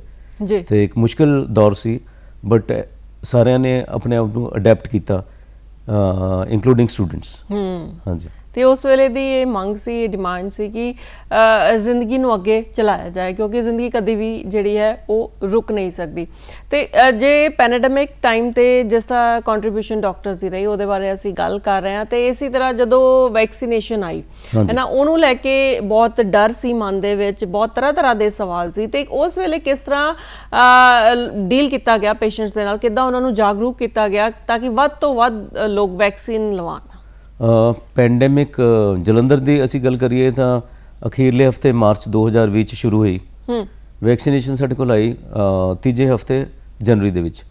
ਤੇ ਅਸੀਂ ਮੋਟੀਵੇਟ ਕਰਨਾ ਸੀਗਾ, ਪਹਿਲੇ ਤਾਂ ਇਹ ਡਰ ਸੀ ਵੈਕਸੀਨੇਸ਼ਨ ਲੱਗੇਗੀ ਸ਼ਾਇਦ ਪੇਸ਼ੈਂਟ ਨੂੰ ਕੁਝ ਹੋ ਜਾਏਗਾ ਜਾਂ ਜੋ ਸਬਜੈਕਟ ਹੈ ਉਹਨੂੰ ਕੁਝ ਹੋ ਜਾਏਗਾ।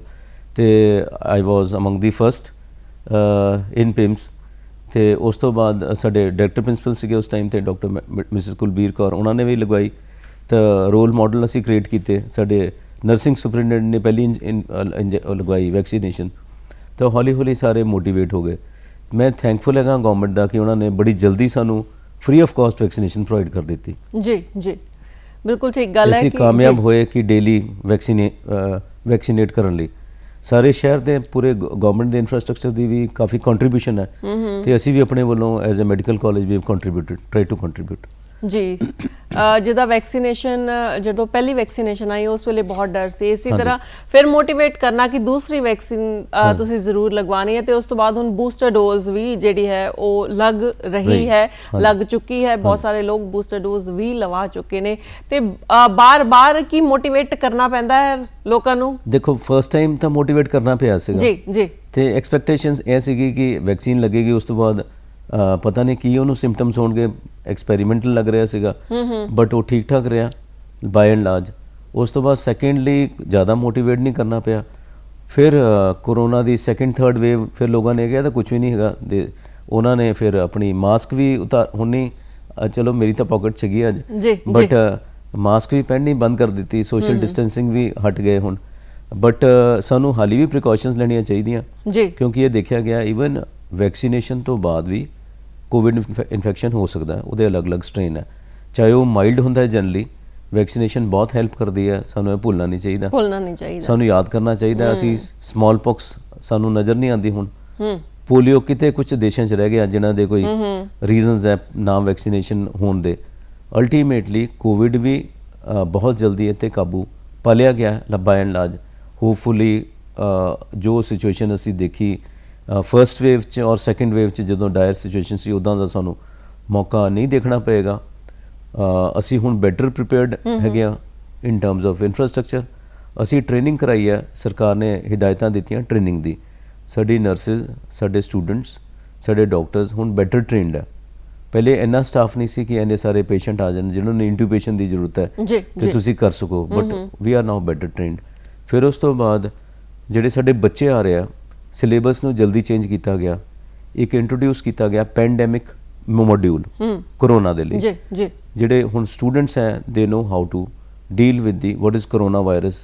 ਪਹਿਲੇ ਜਦੋਂ ਮੈਂ ਸਟੂਡੈਂਟ ਸੀ ਉਦੋਂ corona virus it was just a footnote, ਕੋਈ ਜ਼ਿਆਦਾ ਉੱਤੇ ਸਟ੍ਰੈਸ ਨਹੀਂ ਦਿੱਤਾ ਜਾਂਦਾ ਸੀ। ਪਰ ਉਹ ਸਾਰੀ training, knowledge, skill, everything is being imparted to the students। ਬਿਲਕੁਲ ਤੁਸੀਂ ਠੀਕ ਕਿਹਾ, ਕਿਉਂਕਿ ਜਦੋਂ ਕੋਈ ਮੁਸ਼ਕਿਲ, ਕੋਈ ਆਪਦਾ ਆਉਂਦੀ ਹੈ ਨਾ, ਤੇ ਜਿੱਥੇ ਆਪਦਾ ਦਾ ਸਾਹਮਣਾ ਕਰਨਾ ਪੈਂਦਾ, ਮੁਸ਼ਕਿਲ ਦਾ ਸਾਹਮਣਾ ਕਰਨਾ ਪੈਂਦਾ, ਉੱਥੇ ਅਸੀਂ ਸਿੱਖਦੇ ਵੀ ਬਹੁਤ ਕੁਝ। ਤੇ ਇਸੇ ਤਰ੍ਹਾਂ ਕੋਰੋਨਾ ਮਹਾਮਾਰੀ ਦੇ ਦੌਰਾਨ ਵੀ ਬਹੁਤ ਕੁਝ ਸਾਨੂੰ ਸਿੱਖਣ ਨੂੰ ਮਿਲਿਆ ਤੇ ਕਈ ਇੰਪਰੂਵਮੈਂਟਸ ਵੀ ਹੋਈਆਂ। ਤੇ ਕਿਹੜੀਆਂ ਐਸੀਆਂ ਮੁਸ਼ਕਿਲਾਂ ਤੁਹਾਨੂੰ ਆਈਆਂ ਜਿਹੜੀ ਉਸ ਵੇਲੇ ਲੱਗੀਆਂ ਕਿ ਇਹਦਾ ਹੱਲ ਜੇ ਹੁੰਦਾ ਤੇ ਸ਼ਾਇਦ ਹੋਰ ਜਲਦੀ ਅਸੀਂ ਇਸ ਮੁਸ਼ਕਿਲ ਤੋਂ, ਕੋਰੋਨਾ ਮਹਾਮਾਰੀ ਤੋਂ ਨਿਕਲ ਸਕਦੇ ਸੀ? ਤੇ ਹੁਣ ਪੂਰੀ ਤਰ੍ਹਾਂ ਤੁਸੀਂ ਤਿਆਰ ਹੋ ਹਰ ਮੁਸ਼ਕਿਲ ਲਈ, ਹਰ ਆਪਦਾ ਲਈ? ਅਗਰ ਤੁਸੀਂ ਇੱਕ ਨਿਊਜ਼ 'ਚ ਰਿਹਾ ਆਕਸੀਜਨ ਦੀ ਗੱਲ ਰਹੀ, ਜੀ ਜੇ ਮੈਂ ਆਪਣੇ ਕਾਲਜ ਦੀ ਗੱਲ ਕਰਾਂ ਮੈਡੀਕਲ ਕਾਲਜ, ਤਾਂ ਉਹਦੇ ਵਿੱਚ ਸਾਡੇ ਕੋਲੋਂ ਸਿਲੰਡਰਸ ਪਲੱਸ ਲਿਕੁਇਡ ਆਕਸੀਜਨ ਦਾ ਸਾਡੇ ਕੋਲੋਂ ਪੂਰਾ ਉਹ ਹੈਗਾ ਇਨਫਰਾਸਟ੍ਰਕਚਰ। ਅਸੀਂ ਐਡ ਕੀਤਾ 1500 ਲੀਟਰ ਪਰ ਮਿੰਟ ਦਾ ਆਕਸੀਜਨ ਕੈਪਟਿਵ ਪਲਾਂਟ ਅਸੀਂ ਆਪਣੇ ਅੰਦਰ ਹੁਣ 1500 ਲੀਟਰ ਪਰ ਮਿੰਟ ਆਕਸੀਜਨ ਪੈਦਾ ਕਰਦੇ ਹਾਂ ਤੇ ਸਾਡੇ ਕੋਲ ਥਰਡ ਆਪਸ਼ਨ ਹੈ। ਉਸ ਤਰ੍ਹਾਂ ਹੀ ਅਗਰ ਤੁਸੀਂ ਦੇਖੋਗੇ ਸਿਵਲ ਹਸਪੀਟਲ ਦੇ ਵਿੱਚ ਵੀ 2000 ਪਲੱਸ ਲੀਟਰ ਪਰ ਮਿੰਟ ਦਾ ਇਹਨਾਂ ਨੇ ਇਨਫਰਾਸਟ੍ਰਕਚਰ ਤਿਆਰ ਕੀਤਾ ਜੀ ਜੀ। ਬਾਕੀ ਜਿਹੜੇ ਪ੍ਰਾਈਵੇਟ ਹਸਪੀਟਲ ਆ ਉਹਦੇ 'ਚ ਵੀ ਇਨਫਰਾਸਟ੍ਰਕਚਰ ਆਇਆ ਤਾਂ massive improvement in infrastructure plus ਸਾਨੂੰ ਵੈਂਟੀਲੇਟਰਸ ਗਿਫਟ ਮਿਲੇ ਫਰੋਮ ਗਵਰਨਮੈਂਟ। ਉਹ they are being put to very good use, ਚੰਗੀ ਤਰ੍ਹਾਂ ਕੰਮ ਕਰ ਰਿਹਾ। ਅੱਜ 2 ਸਾਲ ਹੋ ਗਏ ਸਾਨੂੰ ਕੋਈ ਕੰਪਲੇਨ ਨਹੀਂ ਹੈਗੀ, ਚੰਗਾ ਕੰਮ ਹੋ ਚੱਲ ਰਿਹਾ। ਫਿਰ ਉਸ ਤੋਂ ਬਾਅਦ ਜਿਹੜਾ ਇੰਪੋਰਟੈਂਟ ਚੀਜ਼ ਸੀਗੀ ਟ੍ਰੇਨਿੰਗ ਕਰਨਾ ਡਾਕਟਰਸ ਦੀ ਨਰਸਿਸ ਦੀ ਟ੍ਰੇਨਿੰਗ ਹੋ ਰਹੀ ਆ in terms of handling a patient who requires ventilation. ਫਿਰ ਅਸੀਂ ਸਟੂਡੈਂਟਸ ਨੂੰ ਜਿਹੜਾ ਉਹਨਾਂ ਦਾ ਸਿਲੇਬਸ ਚੇਂਜ ਕੀਤਾ ਪਲੱਸ ਇੱਕ ਹੋਰ ਵੱਡੀ ਚੀਜ਼ ਹੈਗੀ ਹੈ, ਸਾਡੇ ਹੁਣ ਸਾਰੇ ਜਿਹੜੇ ਸਟਾਫ ਹੈ ਵੈਕਸੀਨੇਟਡ ਹੈ। ਜਦੋਂ ਵੈਕਸੀਨੇਟਡ ਪੇਸ਼ੈਂਟ ਜੋ ਪਰਸਨਲ ਅੰਦਰ ਜਾਂਦਾ ਉਹਨੂੰ ਇੱਕ ਕੌਨਫੀਡੈਂਸ ਹੁੰਦਾ ਕਿ ਚਲੋ ਮੈਨੂੰ ਵੈਕਸੀਨੇਸ਼ਨ ਲੱਗੀ ਹੈ, ਮੈਂ ਸਾਰੀ ਪ੍ਰੀਕਾਸ਼ਨਸ ਤਾਂ ਲੈਣੀਆਂ ਬਟ ਜੇ ਮੈਨੂੰ ਇਨਫੈਕਸ਼ਨ ਦਾ ਚਾਂਸ ਮਾਈਲਡ ਹੋਏਗਾ, ਜੇ ਇਨਫੈਕਸ਼ਨ ਹੋ ਜਾਂਦਾ ਜੇ ਉਹਦੀ ਪੀਪੀ ਔਰ ਸਾਰਾ ਉਹ ਬ੍ਰੇਕ ਕਰਦਾ ਤਾਂ ਉਹ ਕਾਫੀ ਸਾਰਾ। ਫਿਰ ਉਸ ਤੋਂ ਬਾਅਦ ਅਸੀਂ ਇੰਪਰੂਵਮੈਂਟ ਕੀਤਾ, ਤੁਸੀਂ ਸੁਣਿਆ ਹੋਗਾ ਬਲੈਕ ਫੰਗਸ ਦਾ ਨਾਮ ਸੁਣਿਆ ਹੋਏਗਾ। ਬਿਲਕੁਲ ਬਿਲਕੁਲ ਹਾਂਜੀ। ਕੁਝ ਲੋਕ ਫਿਰ ਆਪਣੇ ਆਪ ਦਵਾਈਆਂ ਲੈ ਰਹੇ ਸੀ, ਕੋਈ ਕਲੋਰੋਕੁਇਨ ਲੈ ਰਹੇ ਸੀਗੇ ਆਪਣੀ ਮਰਜ਼ੀ ਨਾਲ ਜੀ ਜੀ। ਫਿਰ ਉਸ ਤੋਂ ਬਾਅਦ ਸਟੀਰੋਇਡਸ ਲੋਕਾਂ ਨੇ ਲੈਣੇ ਸ਼ੁਰੂ ਕਰ ਦਿੱਤੇ। ਫਿਰ ਇੱਕ ਆਈਵਰਮੈਕਟਿਨ ਸੀਗੀ ਤੇ ਹੁਣ ਸਾਡੀ ਜਿਹੜੀ ਗਾਈਡਲਾਈਨਸ ਹੈ ਮੋਡੀਫਾਈਡ ਮਿਨਿਸਟਰੀ ਆਫ ਹੈਲਥ ਨੇ ਭੇਜੀਆਂ ਹੋਈਆਂ ਵੀ ਕਿਸ ਤਰ੍ਹਾਂ ਅਸੀਂ ਟਰੀਟ ਕਰਨਾ। ਸਾਡੇ ਕੋਲ ਇੱਕ ਪ੍ਰੋਟੋਕੋਲਸ ਹੈਗੇ ਮਰੀਜ਼ਾਂ ਨੂੰ ਟਰੀਟ ਕਰਨ ਦੇ ਤੇ ਉਹਦੇ ਨਾਲ ਕਾਫੀ ਅਸੀਂ ਬੈਟਰ ਪ੍ਰੀਪੇਅਰਡ ਆ। ਤੇ one of the big I think is ਜਦੋਂ ਵੈਕਸੀਨੇਟ ਕਰਦੇ ਹੁੰਦੇ ਨਾ ਸਟਾਫ ਨੂੰ ਤਾਂ ਥੋੜਾ ਜਿਹਾ ਉਹਨਾਂ ਦਾ ਕੌਨਫੀਡੈਂਸ ਵੱਧ ਜਾਂਦਾ ਵੀ ਚਲੋ ਜੀ ਸਾਡੇ ਕੋਲ ਕੋਈ ਪ੍ਰੋਟੈਕਸ਼ਨ ਹੈਗੀ ਹੈ। ਫਿਰ ਇਨੀਸ਼ੀਅਲੀ ਤੁਸੀਂ ਦੇਖਿਆ ਹੋਗਾ ਦੇਸ਼ ਪ੍ਰੀਪੇਅਰਡ ਨਹੀਂ ਸੀਗਾ ਫॉर ਵਿਦ ਪੀਪੀਈ ਕਿਟਸ ਬਿਲਕੁਲ ਬਟ ਈਵਨ ਪੰਜਾਬ ਤਾਂ ਹਮੇਸ਼ਾ ਅੱਗੇ ਹੁੰਦਾ, ਜਲੰਧਰ 'ਚ ਪੀਪੀਈ ਕਿਟਸ ਬਣਨੀਆਂ ਸ਼ੁਰੂ ਹੋ ਗਈਆਂ ਜੀ ਔਰ ਹੁਣ ਅਸੀਂ ਚਾਹੇ ਦੁਨੀਆ ਨੂੰ ਸਪਲਾਈ ਕਰਦੀ ਹੈ, ਇੰਨਾ ਸਾਰਾ ਸਾਡੇ ਕੋਲੋਂ ਇਨਫਰਾਸਟ੍ਰਕਚਰ ਹੈ ਦੇਸ਼ ਸਾਡਾ। ਔਰ ਇੱਕ ਵੱਡੀ ਗੱਲ ਹੈ ਵੈਕਸੀਨ ਜਿਹੜੀ ਹੈ ਸਾਡੀ ਅਸੀਂ ਕਿਤੋਂ ਬਾਹਰੋਂ ਇੰਪੋਰਟ ਨਹੀਂ ਕੀਤੀ, ਸਾਡੇ ਦੇਸ਼ 'ਚ ਹੀ ਬਣੀ ਹੈ। ਬਿਲਕੁਲ ਠੀਕ ਗੱਲ। ਔਰ ਅਸੀਂ ਸਾਡੇ ਦੇਸ਼ 'ਚ ਯੂਜ਼ ਹੋ ਰਹੀ ਹੈ ਤੇ ਉਹ ਸਾਨੂੰ ਕੋਈ ਉਸ ਉਨੀ ਵੱਡੀ ਕਾਸਟ ਨਹੀਂ ਪੈ ਰਹੀ ਜੇ ਅਸੀਂ ਇੰਪੋਰਟ ਕਰਦੇ ਬਾਹਰੋਂ। ਤਾਂ ਇੱਕ ਕੌਨਫੀਡੈਂਸ ਦਿੰਦਾ ਕਿ ਸਾਡਾ ਦੇਸ਼, ਸਾਡੇ ਸਾਇੰਟਿਸਟ, ਸਾਡੇ ਡਾਕਟਰਸ, ਸਾਡਾ ਪੈਰਾਮੈਡੀਕਲ ਸਟਾਫ ਅਸੀਂ ਕੈਪੇਬਲ ਹੈਗੇ ਆ ਆਪਣੀ ਕਿਸੇ ਮੁਸ਼ਕਿਲ ਨਾਲ ਡੀਲ ਕਰਨ ਦੀ ਸਿੰਗਲ ਹੈਂਡਡਲੀ। ਜੀ। ਤੇ ਡਾਕਟਰ ਸਾਹਿਬ ਜਿਸ ਤਰ੍ਹਾਂ ਤੁਸੀਂ ਪਹਿਲੇ ਵੀ ਥੋੜੀ ਜਿਹੀ ਗੱਲ ਕੀਤੀ ਤੇ ਮੈਂ ਵਿਸਥਾਰ ਨਾਲ ਜੇ ਗੱਲ ਕਰਾਂ ਕਿ ਤੁਸੀਂ ਹੁਣ ਕੀ ਸਲਾਹ ਦਵੋਗੇ ਕਿ ਜਿਹੜੇ ਅਸੀਂ ਪ੍ਰੀਕਾਸ਼ਨ ਇੰਨੀ ਦੇਰ ਤੋਂ ਲੈਂਦੇ ਆ ਰਹੇ ਹਾਂ, ਮਾਸਕ ਦਾ ਇਸਤੇਮਾਲ, 2 ਗਜ ਦੀ ਦੂਰੀ, ਕੀ ਐਸੇ ਪ੍ਰੀਕਾਸ਼ਨ ਸਾਨੂੰ ਹੁਣ ਵੀ ਲੈਣੇ ਚਾਹੀਦੇ ਨੇ ਕਿ ਹੁਣ ਵੀ ਡਰ ਹੈ ਕਰੋਨਾ ਦਾ? ਦੇਖੋ ਸਰਕਾਰ ਨੇ ਤਾਂ ਆਪਣੀ ਮੋਡੀਫਾਈ ਕਰਦੀ ਰਹਿੰਦੀ ਹੈ ਗਾਈਡਲਾਈਨਸ ਜੀ। ਸਪੋਜ਼ ਜਿੱਦਾਂ ਲੈਕਚਰ ਸੈਟਿੰਗਸ ਹੈ, ਮੈਂ ਜਦੋਂ ਸਟੂਡੈਂਟਸ ਨੂੰ ਅਸੀਂ ਐਡਰੈਸ ਕਰ ਰਹੇ ਹਾਂ 150 ਬੱਚੇ ਬੈਠੇ ਕਮਰੇ ਦੇ ਵਿੱਚ ਜਾਂ ਜ਼ਿਆਦਾ ਵੀ ਬੈਠੇ ਹੁੰਦੇ ਕਈ ਵਾਰੀ ਤਾਂ ਅਸੀਂ ਤਾਂ ਉਹਨਾਂ ਨੂੰ ਰਿਕੁਐਸਟ ਕਰਦੇ ਹਾਂ ਕਿ ਵੀਅਰ ਮਾਸਕ। ਬਟ ਹੁਣ ਜਦੋਂ ਉਹ ਦੇਖ ਰਹੇ ਆ ਕਿ ਹੁਣ ਕਰੋਨਾ ਰਿਸੀਡ ਕਰ ਰਿਹਾ ਤਾਂ ਉਹ ਜਿਹੜਾ ਨਾ ਕੌਨਫੀਡੈਂਸ ਲੈਵਲ ਉਹਨਾਂ ਰਿਟਰਨ ਕਰ ਰਿਹਾ ਤੇ ਪ੍ਰੀਕਾਸ਼ਨਸ ਲੋਕ ਫੋਲੋ ਨਹੀਂ ਕਰ ਰਹੇ। ਪਰ ਜਿੱਦਾਂ ਕੋਈ ਇੰਸਟੈਂਸ ਹੁੰਦਾ ਤਾਂ we should I believe should continue to take precautions till we get the orders from our central government or the state government regarding the fresh guidelines। ਜੀ ਜੀ ਬਿਲਕੁਲ ਤੁਸੀਂ ਠੀਕ ਕਿਹਾ। ਤੇ ਡਾਕਟਰ ਸਾਹਿਬ ਇੱਕ ਸਵਾਲ ਮੇਰੇ ਮਨ ਦੇ ਵਿੱਚ ਇਹ ਆ ਰਿਹਾ ਹੈ ਕਿ ਜਦੋਂ ਵੀ ਅਸੀਂ ਸੋਚਦੇ ਹਾਂ ਕਿ ਅਸੀਂ ਕਿਸੇ ਪ੍ਰੋਫੈਸ਼ਨ ਵੱਲ ਜਾਣਾ ਹੈ ਤੇ ਸਾਡੀ ਸੋਚ ਕੁਝ ਹੋਰ ਹੁੰਦੀ ਹੈ, ਸਾਡਾ ਵਿਜ਼ਨ ਕੁਝ ਹੋਰ ਹੁੰਦਾ ਹੈ ਤੇ ਜਦੋਂ ਅਸੀਂ ਉਸ ਪ੍ਰੋਫੈਸ਼ਨ ਦੇ ਵਿੱਚ ਆ ਜਾਂਦੇ ਹਾਂ ਉਦੋਂ ਗਰਾਊਂਡ ਲੈਵਲ ਤੇ ਜਦੋਂ ਸੱਚ ਨਾਲ ਅਸੀਂ ਇੱਕਮਿਕ ਹੁੰਦੇ ਹਾਂ, ਸੱਚ ਦਾ ਸਾਹਮਣਾ ਕਰਦੇ ਹਾਂ, ਉਦੋਂ ਕਈ ਵਾਰ ਸੱਚਾਈ ਹੋਰ ਹੁੰਦੀ ਹੈ ਜਾਂ ਕੁਝ ਹੋਰ ਸੋਚ ਸਾਡੀ ਬਣ ਜਾਂਦੀ ਹੈ। ਜੇ ਤੁਹਾਡੇ ਲਈ ਮੈਂ ਗੱਲ ਕਰਾਂ ਕਿ ਜਦੋਂ ਤੁਸੀਂ ਸੋਚਿਆ, ਤੁਹਾਡੇ ਮਨ ਦੇ ਵਿੱਚ ਇਹ ਵਿਚਾਰ ਆਇਆ ਕਿ ਮੈਂ ਡਾਕਟਰ ਬਣਨਾ ਹੈ ਜਾਂ ਮੈਂ ਡਾਕਟਰੀ ਲਾਈਨ ਵੱਲ ਜਾਣਾ ਹੈ ਤੇ ਤੁਸੀਂ ਡਾਕਟਰ ਜਦੋਂ ਬਣ ਗਏ ਤੇ ਇਸ ਦੌਰਾਨ ਜਾਂ ਇਸ ਤੋਂ ਬਾਅਦ ਕੋਈ ਫੈਸਲਾ ਜਦੋਂ ਤੁਸੀਂ ਲਿਆ ਤੇ ਡਾਕਟਰ ਬਣਨ ਤੋਂ ਬਾਅਦ ਤੁਹਾਡੇ ਮਨ ਦੇ ਵਿੱਚ ਕਦੀ ਇਹ ਵਿਚਾਰ ਤਾਂ ਨਹੀਂ ਆਇਆ ਕੋਈ ਐਸਾ? ਹਾਂ ਇਨੀਸ਼ੀਅਲੀ ਬੜਾ ਐਂਥੂਸੀਆਜ਼ਮ ਸੀਗਾ। ਫਿਰ ਮੇਰੀ ਸਿਲੈਕਸ਼ਨ ਹੋਈ ਆਰਮਡ ਫੋਰਸਿਸ ਮੈਡੀਕਲ ਕਾਲਜ ਪੂਨਾ ਤੇ ਜਦੋਂ ਮੈਂ ਕੰਪਲੀਟ ਕਰ ਰਿਹਾ ਸੀ ਵਿੱਚ ਥੋੜਾ ਜਿਹਾ ਡਿਸਐਨਚੈਂਟਮੈਂਟ ਸੀਗੀ। ਮੈਂ ਪੇਸ਼ੈਂਟ ਦੇਖੇ ਜਿਹੜੇ ਬਚਾ ਨਹੀਂ ਸੀ ਸਕਦੇ। ਫਿਰ ਮੈਨੂੰ ਲੱਗਾ ਵੀ maybe we cannot save all the patients but in future 'ਚ ਦੇਖਿਆ ਬੜੀ ਸਾਰੀ ਚੀਜ਼ਾਂ ਆਈਆਂ ਜਿਹਦੇ 'ਚ ਅਸੀਂ ਜੋ ਪੇਸ਼ੈਂਟ ਮੈਂ ਉਹ ਦੇਖ ਰਿਹਾ ਸੀ ਉਹਨਾਂ ਨੂੰ ਵੀ ਬਚਾਉਣ ਦਾ ਤਰੀਕੇ ਆ ਗਏ ਤੇ ਸਟੂਡੈਂਟ ਸਾਡੇ ਕੋਲ ਆਉਂਦੇ ਹਰ ਸਾਲ 150।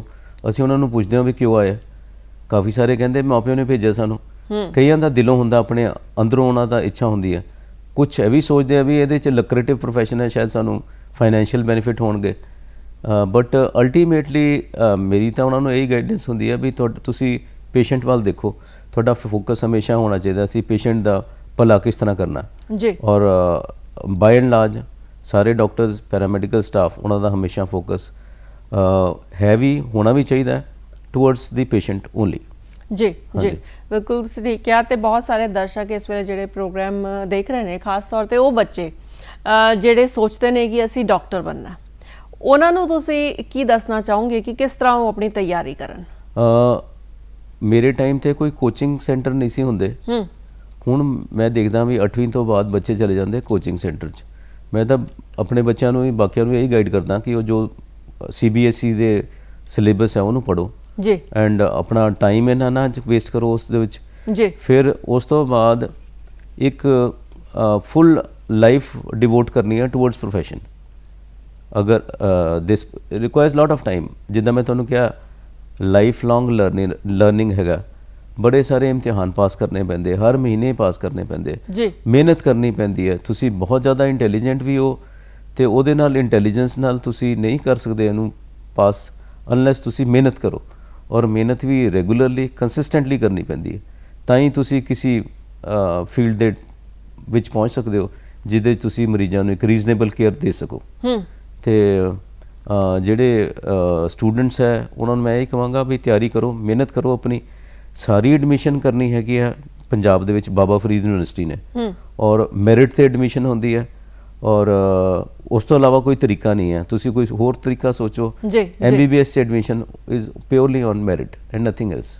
ਫੀਸ ਤਾਂ ਦੇਣੀ ਪੈਂਦੀ ਹੈ ਜੀ, ਬਿਲਕੁਲ ਠੀਕ। ਹੁਣ ਇੱਕ ਪੰਜਾਬ ਦੇ ਵਿੱਚ ਏਮਸ ਵੀ ਆ ਗਿਆ, ਸਰਕਾਰੀ ਕਾਲਜ ਵੀ ਐਕਸਪੈਂਡ ਕਰ ਰਹੇ ਆ, ਸੀਟਾਂ ਵੀ ਵੱਧ ਗਈਆਂ, ਮੋਹਾਲੀ 'ਚ ਵੀ ਕਾਲਜ ਆ ਗਿਆ, ਜਲੰਧਰ 'ਚ Punjab institute of medical sciences ਹੈ ਤੁਹਾਡੇ ਲਈ PPP ਮੋਡ ਦੇ ਵਿੱਚ।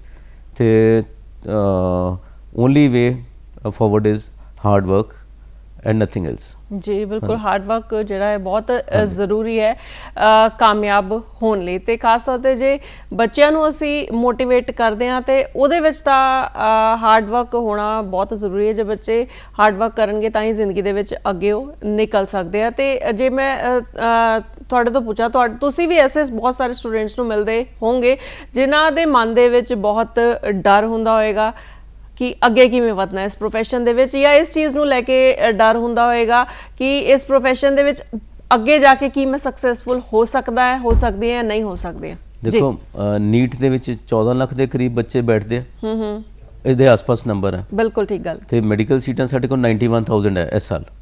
ਠੀਕ ਹੈ। ਤੇ ਉਹ ਪਹਿਲੇ ਕਾਫੀ ਸਾਰੇ ਬੱਚੇ ਜਿਹੜੇ ਆ ਉਹ ਵੀ ਮਿਹਨਤ ਕਰ ਰਹੇ ਹੁੰਦੇ ਆ। ਸਾਡੇ ਕੋਲ ਜਿਹੜੇ ਆਉਂਦੇ ਆ ਉਹ ਆਪਣੇ ਟੌਪ ਆਫ ਦੀ ਕਲਾਸ ਹੀ ਹੁੰਦੇ ਆ। ਕੋਈ generally they are very good students, ਮਿਹਨਤੀ ਬੱਚੇ ਹੈ। ਤੇ ਉਹਨਾਂ ਨੇ ਆਪਣਾ 4-5 ਸਾਲ ਟ੍ਰੇਨਿੰਗ ਲਈ ਕੋਚਿੰਗ ਜਾਂ ਜਿੱਦਾਂ ਵੀ ਪੜ੍ਹਾਈ 'ਤੇ ਬਿਤਾਏ ਹੁੰਦੇ ਆ ਐਂਡ ਇੱਕ ਟੈਸਟ ਨੂੰ ਕਰੈਕ ਕੀਤਾ ਹੁੰਦਾ। ਤੇ ਉਸ ਐਂਗਲ ਨਾਲ ਅਗਰ ਦੇਖੋ, ਪਰ ਫਿਰ ਉਹਨਾਂ ਨੂੰ ਇਹ ਸਮਝਾਉਣਾ ਪੈਂਦਾ ਹੁਣ ਟੈਸਟ MBBS ਜੁਆਇਨ ਕਰ ਲਿਆ ਇਹਦਾ ਮਤਲਬ ਇਹ ਨਹੀਂ ਤੁਸੀਂ ਹੁਣ ਡਾਕਟਰ ਬਣ ਗਏ। You have to work hard, you have to work for 5.5 years to get the basic MBBS degree. ਉਸ ਤੋਂ ਬਾਅਦ ਤੁਸੀਂ ਲੜਨਾ PG ਸੀਟ ਲਈ, ਜਿਹੜੀਆਂ ਸੀਟਾਂ ਅੱਧੀਆਂ ਹੈਗੀਆਂ UG ਸੀਟਸ ਤੋਂ, ਤੇ ਤਾਂ ਹੀ ਤੁਸੀਂ ਉਸ ਤੋਂ ਬਾਅਦ PG ਕਰੋਗੇ। ਫਿਰ ਕੁਛ ਹੋਰ ਤੁਹਾਨੂੰ ਕੁਝ ਸਾਲ ਕੰਮ ਕਰਨਾ ਪਏਗਾ ਤਾਂ ਤੁਸੀਂ ਇੱਕ ਮੋਡਰੇਟ ਲਈ ਸਕਿਲਡ ਡਾਕਟਰ ਬਣ ਸਕਦੇ ਹੋ। ਜਿਹੜਾ ਤੁਹਾਡਾ ਸੁਪਨਾ ਹੈਗਾ ਕਿ ਮੈਂ ਮਰੀਜ਼ਾਂ ਦਾ ਇਲਾਜ ਕਰਨਾ, ਮੈਂ ਉਹਨੂੰ ਠੀਕ ਕਰਕੇ ਭੇਜਣਾ, ਚੰਗਾ ਡਾਕਟਰ ਬਣਨਾ, takes time minimum 10 years if you are not going to be a super specialist। ਜੀ ਬਿਲਕੁਲ ਤੁਸੀਂ ਠੀਕ ਕਿਹਾ। ਤੇ ਜੇ ਪੜ੍ਹਾਈ ਦੀ ਗੱਲ ਕਰੀਏ ਤੇ ਪੜ੍ਹਾਈ ਦੇ ਵਿੱਚ ਵੀ ਪਿਛਲੇ ਕੁਝ ਸਾਲਾਂ ਦੇ ਦੌਰਾਨ ਬਦਲਾਵ ਆਏ ਨੇ। ਹਾਂਜੀ ਬਿਲਕੁਲ ਜੀ।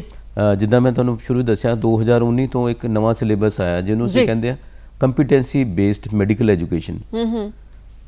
ਪਹਿਲੇ ਫੋਕਸ ਨੌਲੇਜ ਤੇ ਸੀਗਾ, ਸਕਿੱਲ ਵੀ ਸਿਖਾਉਂਦੇ ਸੀ ਬਟ ਕੋਈ ਫਾਰਮਲਾਈਜ਼ਡ ਨਹੀਂ ਸੀ ਤਰੀਕੇ।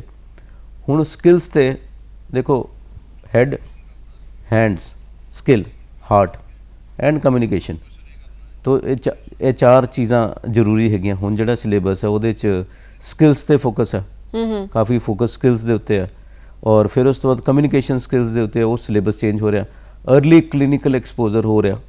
ਫਿਰ ਉਸ ਤੋਂ ਬਾਅਦ ਅਸੀਂ ਇੰਟੀਗ੍ਰੇਟਿਡ ਟੀਚਿੰਗ ਦੀ ਤਰਫ ਵੱਧ ਰਹੇ ਹਾਂ। ਜਿੱਦਾਂ ਡਿਫਰੈਂਟ ਸਬਜੈਕਟ ਹੈ ਉਹਨਾਂ ਦੇ ਆਪਸ 'ਚ ਕਨਵਰਸੇਸ਼ਨ ਨਹੀਂ ਸੀ ਹੁੰਦੀ, ਫਿਜ਼ੀਓਲੋਜੀ ਨੇ ਅਲੱਗ ਪੜ੍ਹਾਤਾ, ਐਨਾਟਮੀ ਨੇ, ਬਾਇਓਕੈਮਿਸਟਰੀ ਨੇ, ਉਹਨਾਂ ਦੇ ਆਪਸ ਦੇ ਵਿੱਚ ਇੰਟੀਗ੍ਰੇਟਿਡ ਸੈਸ਼ਨ ਦੀ ਇੰਟਰੋਡਕਸ਼ਨ ਹੈ। ਫਿਰ ਉਸ ਤੋਂ ਬਾਅਦ ਇੱਕ ਨਵੀਂ ਇੰਟਰੋਡਕਸ਼ਨ ਹੈ ਸੈਲਫ ਡਾਇਰੈਕਟਿਡ ਲਰਨਿੰਗ। ਉਹ ਸੈਲਫ ਡਾਇਰੈਕਟਿਡ ਲਰਨਿੰਗ 'ਚ ਬੱਚੇ ਨੂੰ ਇਕੁਇਪ ਕੀਤਾ ਜਾਂਦਾ ਕਿੱਦਾਂ ਉਹਨੇ ਆਪ ਪੜ੍ਹਨਾ, ਕਿੱਦਾਂ ਉਹ ਸੈਲਫ ਡਾਇਰੈਕਟਿਡ ਲਰਨਿੰਗ ਅਸੈਸ ਹੋਣੀ ਹੈ।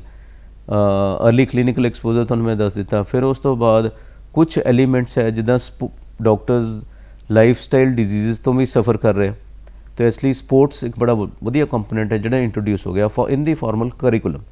ਸਪੋਰਟਸ ਦੇ ਆਰਟਸ ਡੈਜ਼ਿਗਨੇਟ ਹੋ ਗਏ। ਕੁਛ ਸਾਡੇ ਬੱਚੇ ਜਿਹੜੇ ਆ ਉਹ ਲੋਕਲ ਲੈਂਗੁਏਜ ਪੜ੍ਹ ਕੇ ਆਏ ਹੁੰਦੇ ਆ, ਉਹਨਾਂ ਨੂੰ ਇੰਗਲਿਸ਼ ਥੋੜ੍ਹੀ ਮੁਸ਼ਕਿਲ ਹੁੰਦੀ ਹੈ, ਤਾਂ ਫਾਊਂਡੇਸ਼ਨ ਕੋਰਸ ਹੈ ਜਿਹਦੇ ਵਿੱਚ ਉਹਨਾਂ ਨੂੰ ਪੜ੍ਹਾਇਆ ਜਾਂਦਾ, ਇੰਗਲਿਸ਼ ਪੜ੍ਹਾਈ ਜਾਂਦੀ ਹੈ। 15% ਬੱਚੇ ਬਾਹਰੋਂ ਆਉਂਦੇ ਆ, ਉਹਨਾਂ ਨੂੰ ਪੰਜਾਬੀ ਨਹੀਂ ਆਉਂਦੀ, ਉਹਨਾਂ ਨੂੰ ਪੰਜਾਬੀ ਬਹੁਤ ਜ਼ਰੂਰੀ ਉਹ ਸਿਖਾਈ ਜਾਂਦੀ ਉਹਨਾਂ ਨੂੰ। ਤਾਂ language communication computer skills improve ਕਰਨ ਦਾ ਵੀ ਪ੍ਰੋਵੀਜ਼ਨ ਹੈ ਹੁਣ ਜੀ। ਉਸ ਤੋਂ ਬਾਅਦ ਇੱਕ ਅਸੀਂ ਤਾਂ ਐਲੋਪੈਥੀ ਕਰਦੇ ਹਾਂ ਜੀ, but to give exposure to the students ਇੱਕ ਇੰਟਰਨਸ਼ਿਪ ਦੇ ਵਿੱਚ ਆਯੂਸ਼ ਦਾ ਵੀ ਕੰਪੋਨੈਂਟ ਐਡ ਹੋਇਆ। ਔਰ ਕਮਿਊਨਿਟੀ ਮੈਡੀਸਨ 'ਚ ਕਾਫੀ ਐਕਸਪੈਂਸ਼ਨ ਹੈ। ਪਹਿਲੇ ਵੀ ਬੱਚੇ ਕਰਦੇ ਸੀ ਅਡੋਪਟ, ਹੁਣ ਟਾਈਮ ਇੰਕਰੀਜ਼ ਹੋ ਗਿਆ। ਹੁਣ ਪਿੰਡਾਂ 'ਚ ਜਾ ਕੇ ਜਿੱਦਾਂ ਪਹਿਲੇ ਕਰਦੇ ਸੀ ਥੋੜ੍ਹਾ ਜਿਹਾ ਇੰਕਰੀਜ਼ ਹੋ ਗਿਆ ਉਹ ਟਾਈਮ। ਪਿੰਡਾਂ ਦੇ ਵਿੱਚ ਜਾ ਕੇ ਰੀਅਲ ਫੈਮਿਲੀਜ਼ ਨੂੰ ਅਡੋਪਟ ਕਰਨਾ ਅਤੇ ਉਹਨਾਂ ਦੇ ਨਾਲ ਰਹਿਣਾ ਔਰ ਸਿੱਖਣਾ ਉਹਨਾਂ ਕੋਲੋਂ ਕਿ ਕਮਿਊਨਿਟੀ 'ਚ ਕੀ ਪ੍ਰੋਬਲਮਸ ਹੈਗੀਆਂ। PHC ਦੇ ਵਿੱਚ ਜਾਣਾ, ਰੂਰਲ ਟ੍ਰੇਨਿੰਗ ਸੈਂਟਰ ਦੇ ਵਿੱਚ ਜਾਣਾ, ਉਹਦੇ 'ਚ ਇੰਪਰੂਵਮੈਂਟ ਹੈ। ਪਲੱਸ ਸਕਿੱਲਸ ਲੈਬ ਜੀ, ਇੱਕ ਨਵਾਂ ਕੰਪੋਨੈਂਟ ਜਿਹੜਾ ਐਡ ਹੋਇਆ ਉਹ ਹੋ ਗਿਆ ਸਕਿੱਲ ਲੈਬ ਦਾ। ਸਕਿੱਲ ਲੈਬ ਦੇ ਵਿੱਚ ਸਾਡੇ ਕੋਲੋਂ ਮੈਨੇਕੁਇਨ ਪੁਤਲੇ ਜਿਨ੍ਹਾਂ ਨੂੰ ਤੁਸੀਂ ਕਹਿ ਸਕਦੇ ਹੋ ਜੀ ਜੀ, ਜਿਹਦੇ ਵਿੱਚ ਅਸੀਂ ਬੱਚੇ ਨੂੰ ਸਿਖਾ ਸਕਦੇ ਹਾਂ ਸੂਚਨਿੰਗ ਕਿੱਦਾਂ ਕਰਨੀ ਹੈ। ਇਸ ਤੋਂ ਪਹਿਲੇ ਕਿ ਡਾਕਟਰ ਜਿਹੜਾ ਸਟੂਡੈਂਟ ਡਾਕਟਰ ਪੇਸ਼ੈਂਟ ਨੂੰ ਹੱਥ ਲਗਾਏ, ਉਹ ਸੂਚਨਿੰਗ ਕਰਦਾ, ਉੱਥੇ ਸਿੱਖ ਲੈਂਦਾ। ਫਿਰ ਇੰਜੈਕਸ਼ਨ ਕਿੱਦਾਂ ਲਗਾਉਣੇ ਆ, IM IV ਇੰਟਰਾਡਰਮਲ ਕਿੱਦਾਂ ਇੰਜੈਕਸ਼ਨ ਲਗਾਉਣੇ ਆ, ਉਹ ਵੀ ਸਿੱਖਦਾ ਸਟੂਡੈਂਟ। ਉਹਨਾਂ ਮੈਨੇਕਿਨਸ ਤੇ ਪੁਤਲੇ ਤੁਸੀਂ ਜਿਨ੍ਹਾਂ ਨੂੰ ਕਹਿ ਲਓ। ਫਿਰ ਉਸ ਤੋਂ ਬਾਅਦ ਡਿਲੀਵਰੀ ਕਿੱਦਾਂ ਕਰਨੀ ਹੈ, ਉਸ ਤਰ੍ਹਾਂ ਦੀ ਵੀ ਸਾਡੇ ਕੋਲ ਹੈਗੀਆਂ। ਅਸੀਂ 2019 ਤੋਂ ਸਟੈਬਲਿਸ਼ ਕੀਤੀਆਂ Punjab institute of medical sciences, ਬਾਕੀ ਕਾਲਜਿਸ 'ਚ ਵੀ ਹੈਗੀਆਂ, ਅਤੇ ਉਹਦੇ 'ਚ ਇਨਵੈਸਟਮੈਂਟ ਹੋ ਰਹੀ ਆ ਤਾਂ ਕਿ ਹੁਣ ਕਿੱਦਾਂ ਕਰਨੀ ਹੈ, ਇੰਟੂਬੇਸ਼ਨ ਕਿਸ ਤਰ੍ਹਾਂ ਕਰਨੀ ਹੈ। ਇਸ ਤੋਂ ਪਹਿਲੇ ਮਰੀਜ਼ 'ਤੇ ਕਰੇਗਾ ਉਹ ਇੰਟੂਬੇਸ਼ਨ, ਮੈਨੇਕਿਨ 'ਤੇ ਕਰੇਗਾ। ਮੇਲ ਔਰ ਫੀਮੇਲ ਕੈਥੀਟਰਾਈਜੇਸ਼ਨ ਕਿਸ ਤਰ੍ਹਾਂ ਕਰਨੀ ਹੈ, ਅਤੇ ਉਹ 8-10 ਵਾਰੀ ਜਦੋਂ ਟਰਾਈ ਕਰੇਗਾ, ਤੇ ਜਦੋਂ ਪੇਸ਼ੈਂਟ 'ਤੇ ਰੀਅਲ ਪੇਸ਼ੈਂਟ 'ਤੇ ਜਾ ਕੇ ਕਰੇਗਾ ਤਾਂ ਪੇਸ਼ੈਂਟ ਦਾ ਕੋਈ ਨੁਕਸਾਨ ਨਹੀਂ ਕਰੇਗਾ, ਬਿਲਕੁਲ ਨੁਕਸਾਨ ਨਹੀਂ ਕਰੇਗਾ। ਤੇ ਡਾਕਟਰ ਸਾਹਿਬ ਅੱਜ ਨੈਸ਼ਨਲ ਡਾਕਟਰਸ ਡੇ ਹੈ, ਤੇ ਅੱਜ ਦੇ ਦਿਨ ਤੁਸੀਂ ਕੀ ਸੁਨੇਹਾ ਦੇਣਾ ਚਾਹੁੰਦੇ ਹੋ? ਮੈਂ ਇਹੀ ਸੁਨੇਹਾ ਦੇਣਾ ਚਾਹੁੰਦਾ happy doctors day to all the doctors, to all the paramedical staff, to all the nurses and ਮੈਂ ਜਿਹੜੇ ਸਿਟੀਜ਼ਨਸ ਨੂੰ ਇਹ ਕਹਿਣਾ ਚਾਹੁੰਦਾ ਵੀ ਤੁਸੀਂ ਪ੍ਰੀਵੈਂਟਿਵ ਹੈਲਥ ਲਈ ਵੀ ਸਾਡਾ ਕਾਫੀ ਫੋਕਸ ਹੈ। ਤੁਸੀਂ ਆਪਣੀ ਸਿਹਤ ਦਾ ਧਿਆਨ ਰੱਖੋ ਔਰ ਲਾਈਫ ਸਟਾਈਲ ਡਿਜ਼ੀਜ਼ ਤੋਂ ਬਚੋ ਤਾਂ ਕਿ ਸਾਡੀ ਸਰਵਿਸਿਜ਼ ਦੀ ਤੁਹਾਨੂੰ ਜ਼ਰੂਰਤ ਉਨੀ ਜ਼ਿਆਦਾ ਨਾ ਪਵੇ। ਜੀ ਹਾਂਜੀ ਡਾਕਟਰ ਸਾਹਿਬ, ਤੁਸੀਂ ਸਟੂਡੀਓ ਦੇ ਵਿੱਚ ਆਏ ਨੈਸ਼ਨਲ ਡਾਕਟਰਸ ਡੇ ਤੇ ਅਸੀਂ ਬਹੁਤ ਸਾਰੀਆਂ ਗੱਲਾਂ ਕੀਤੀਆਂ। ਤੁਹਾਡਾ ਬਹੁਤ ਬਹੁਤ ਸ਼ੁਕਰੀਆ ਤੇ ਬਹੁਤ ਬਹੁਤ ਤੁਹਾਨੂੰ ਮੁਬਾਰਕਬਾਦ। Thank you madam.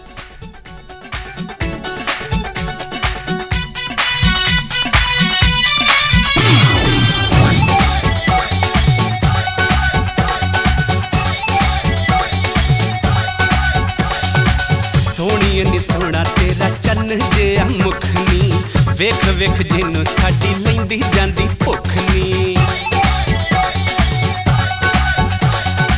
ਸੋਹਣੀਏ ਨੀ ਸੋਹਣਾ ਤੇਰਾ ਚੰਨ ਜਿਹਾ ਮੁਖ ਨੀ, ਵੇਖ ਵੇਖ ਜਿਹਨੂੰ ਸਾਡੀ ਲੈਂਦੀ ਜਾਂਦੀ ਭੁੱਖ ਨੀ। ਸਾਂਝ ਕੋਈ ਮੁਹੱਬਤਾਂ ਦੀ ਪਾ ਲੈ ਬਿੱਲੋ ਰਾਣੀਏ, ਸਾਂਝ ਕੋਈ ਮੁਹੱਬਤਾਂ ਦੀ ਪਾ ਲੈ ਬਿੱਲੋ ਰਾਣੀਏ।